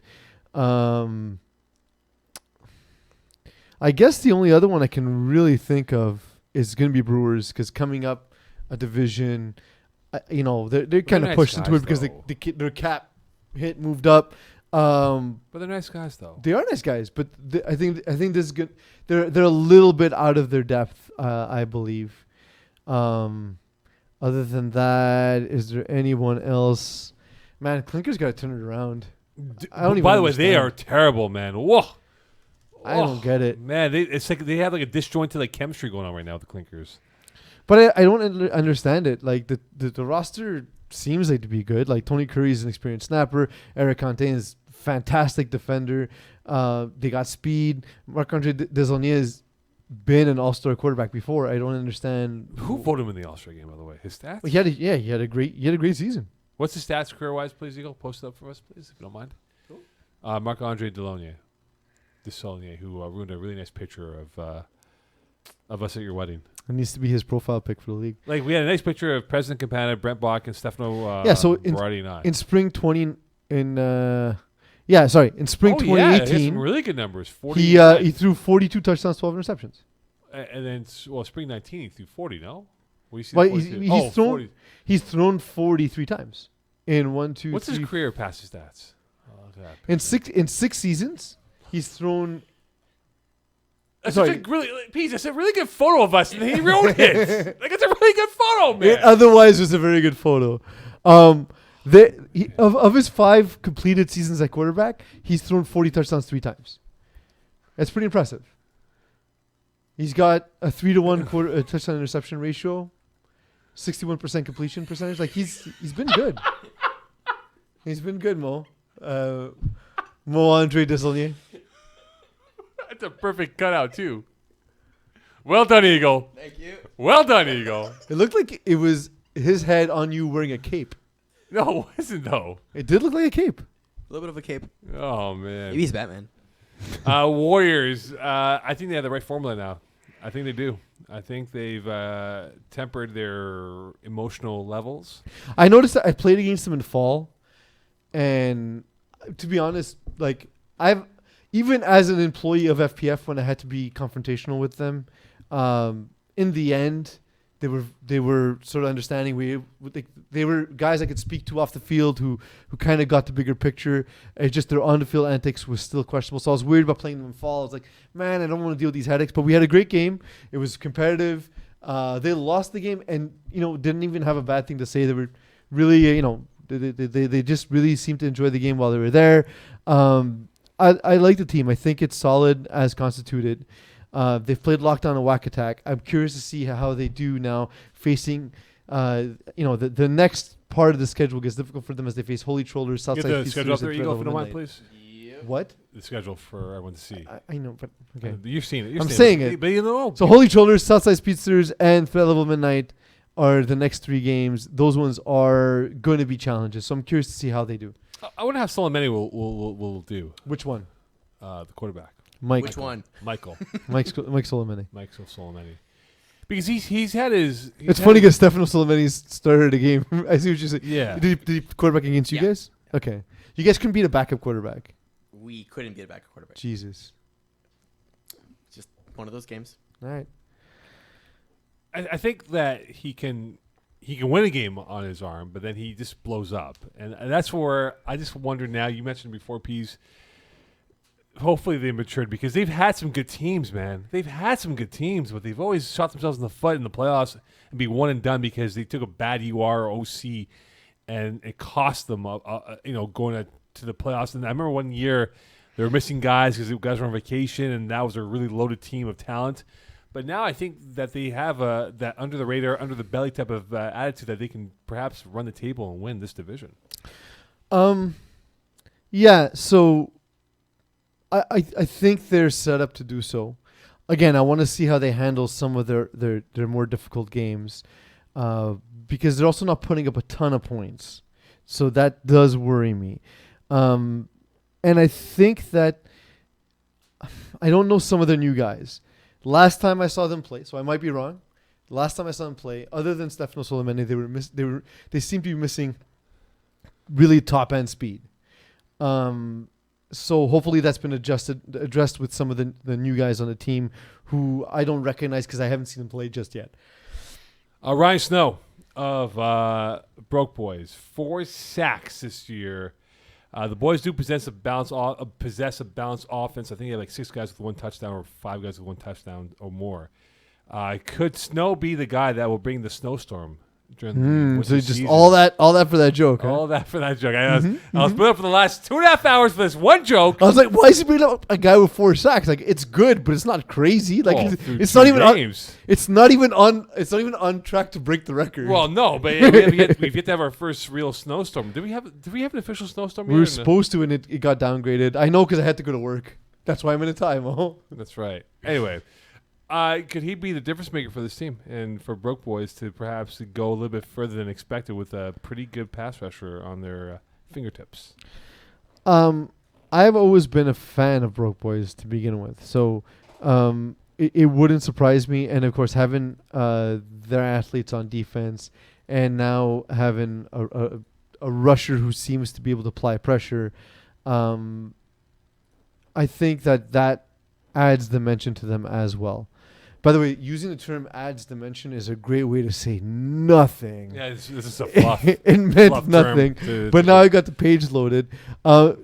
So beating Chocolate Barracuda is a big deal. They lost to Johnny Fireball to start the season, but they take a tough fought win against Chocolate Barracudas.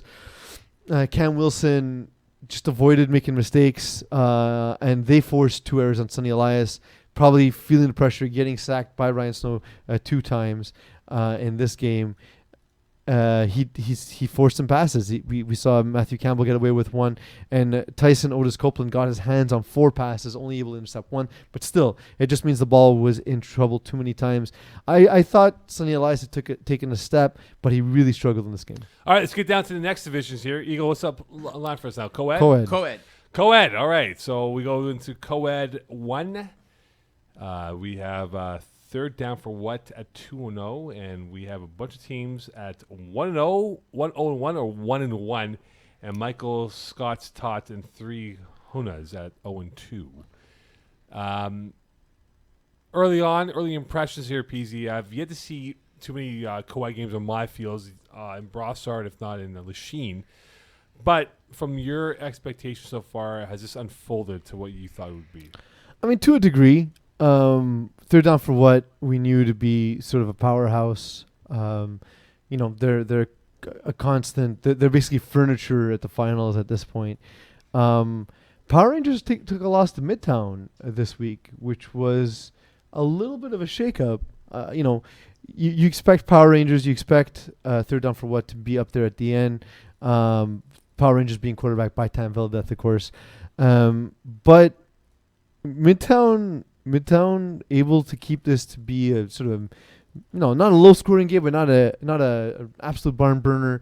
And Phil Anschild and P.O. Bélanger doing the bulk of the damage on offense.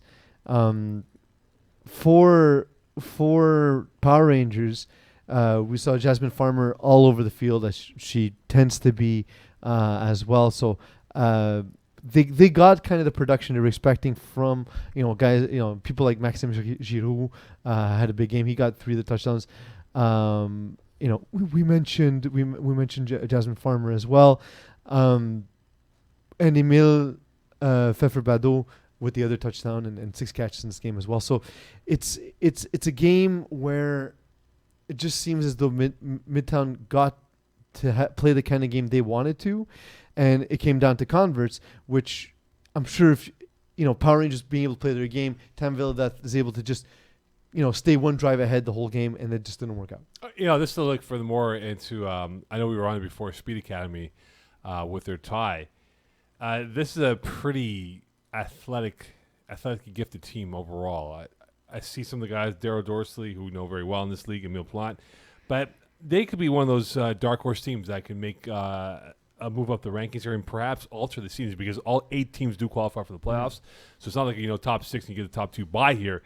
So I'm looking at Speed Academy in the terms of the long-term view of what they could be in this division as my team for my weekly bandwagon team of the week in Co-Ed 1. Well, so they took on Party Mix. Party Mix is another team we've known for quite a while. Established with Frank Laurier. And honestly, to your point, Dal Dorsey did score one of the touchdowns. Jimmy Meneres, a guy also known in FPF circles, scores a couple times as well.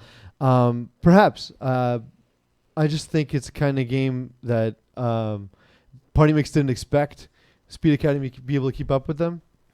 They did. Francois Delorier had a decent game, and it just wasn't enough. It just wasn't enough to be able to come out with a victory. But Speed Academy now, they still haven't lost the game. They beat Michael Scott's Tots and tying Party Mix, and those are 2 teams we've come to know in Michael Scott's Thoughts and Party Mix. So that's pretty impressive. They do face third down for what this week. So if they can get that upset, that would be awesome. They actually go back-to-back third down for what and Power Rangers back-to-back weeks. Yeah, Party Mix has Scott's Tots this week. So that could be a win for them to get back in the win column.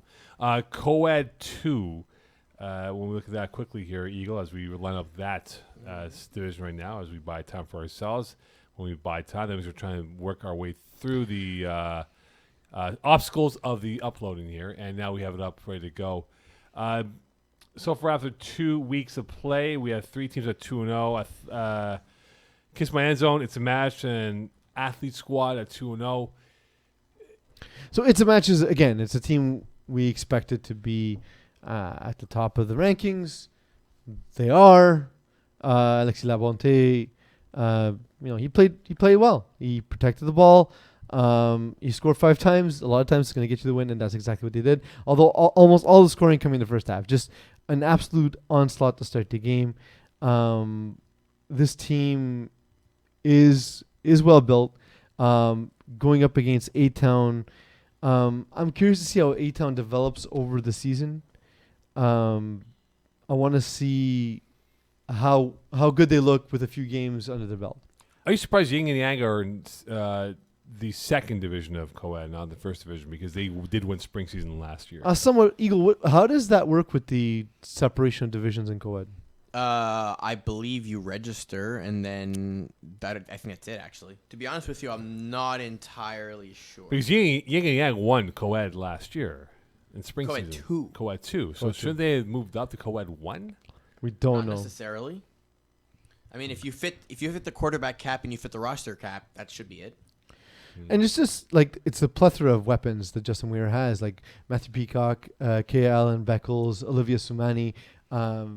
These are all people he can go to make big plays, and it was rewarded. It has been rewarded. So it is surprising, given that they won co-ed 2, to see them back in the division, and we expect them to run the table. But sort of like the storyline we can follow season long is whether or not they can be dethroned by either a new up and comer or one of the teams built specifically to beat Yin and Yang. I have a question for you guys. Yes.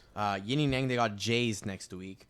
Am I the only one who's confused in terms of what's going on with Jays? Because we looked at this roster last week, and we were like, oh, it's the old Jays, but Hyman Long isn't quarterback. And then this week, he is. And he was selling gloves last week. 31-12 to Kiss My End Zone, and he has a terrible game. I mean, for Hyman Long standards, where when was his last game in FPF? Before this. Yeah, before this. Yeah, but that's it though. He didn't play spring season. No, he didn't. But think of what we know Hyman Long for doing in the adult division, right? It's high percent completions all the time, right? Safe plays, keeps the ball to himself, doesn't throw a lot of interceptions. This game, he's 11 for 27, 71 yards, 2 TDs, 2 INTs. I mean, that's not what we would expect from Hyman Long. So No. do you think co-ed's just a different world for him? Or I think so. It is, but let's not forget, you know who would embrace him for their system? John Gruden, because he does what Gruden wants. But I think you're right. He doesn't fit right now. I think it might take him 2 or 3 games to adapt to playing co-ed because it's a different speed, different way of doing things, different thinking. Because, when you think about his level of success with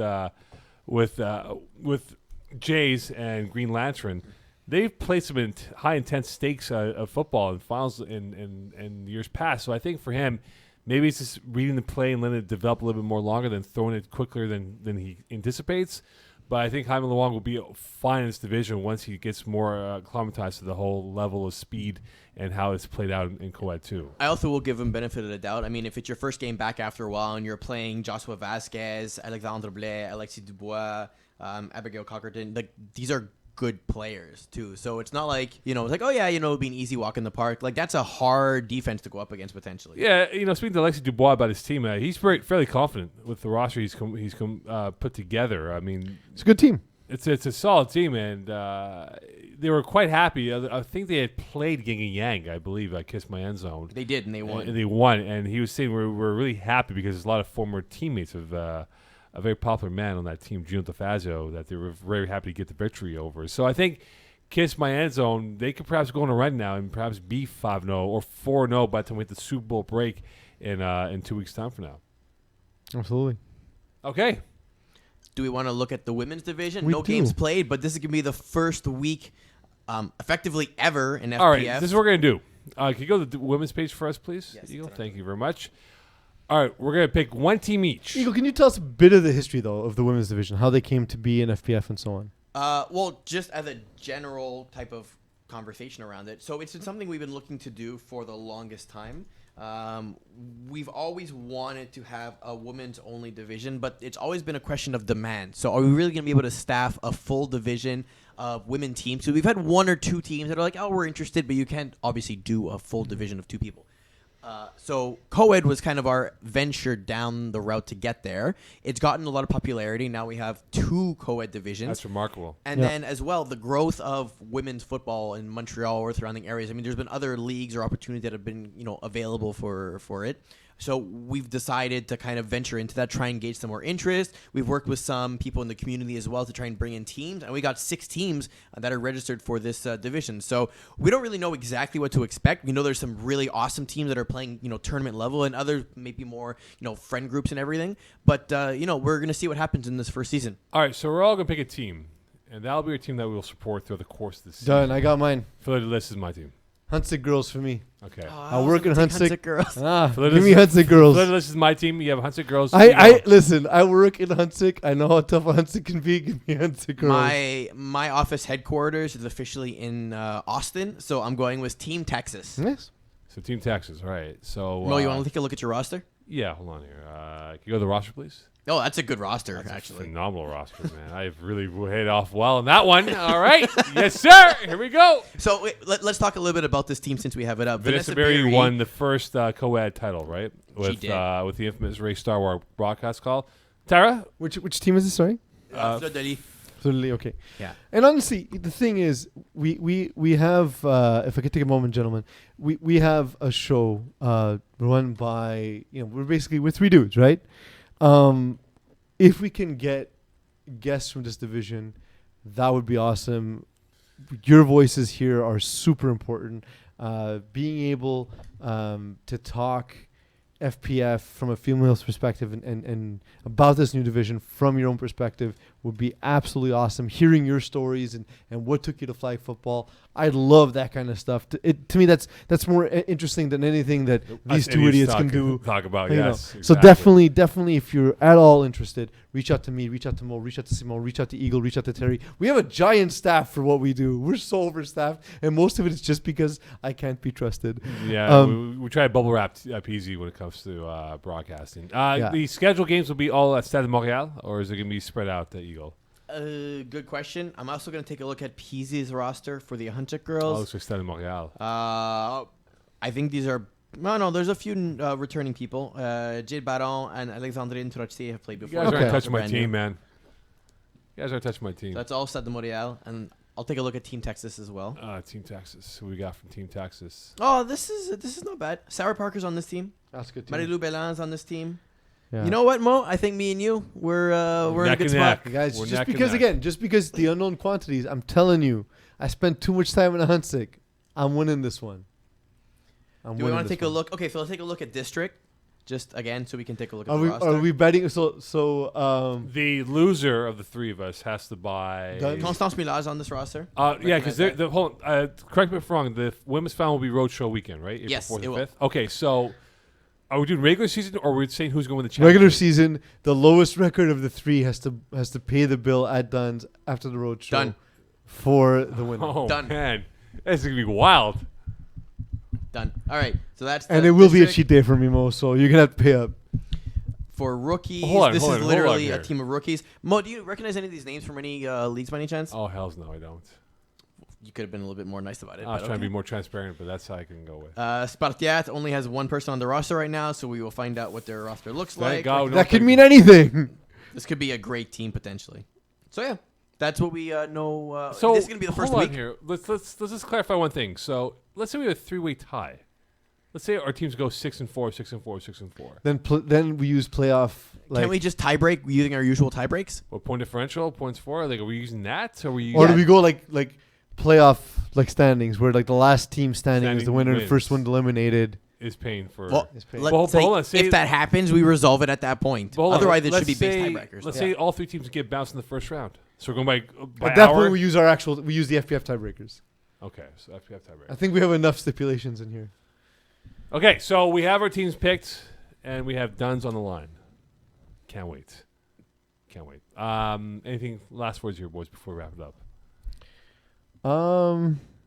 No. All right. I'm excited. I'm excited for the first week of women's action. Let's get it Stade done. de Montréal, here we come. Look forward to it, and we'll definitely expand into the women's division to hopefully get someone on in the coming weeks here, and we'll look forward to doing that. Are we just gonna stare at the camera, not saying anything? Really? That's what you're gonna do? Really? That's what you're gonna do? You realize there's a These break shits now. tomorrow. These shits tomorrow. This is when you need to talk. I work with incompetence. All right. Well, I guess I'm doing the sign off for tonight. Thank you for tuning in. Calling the Audible, week 2. This was awesome. Thank you to our guests this week. We had Andrew Langburt, JF Daloze, and we had Rory Semerjian. Pronounced that properly. Follow Rory Semerjian on Instagram to go check out his plays. Unfortunately, I couldn't get that in time, but awesome stuff. Tune in next week where we're going to take a look at the results of the week 1 of the women's division. We'll talk about 35 plus for 5 minutes as they play, and we'll probably make fun of the finest roster just because. From all of us here at Calling the Audible, thanks for tuning in. Good night, Carlos Beltran. Bye.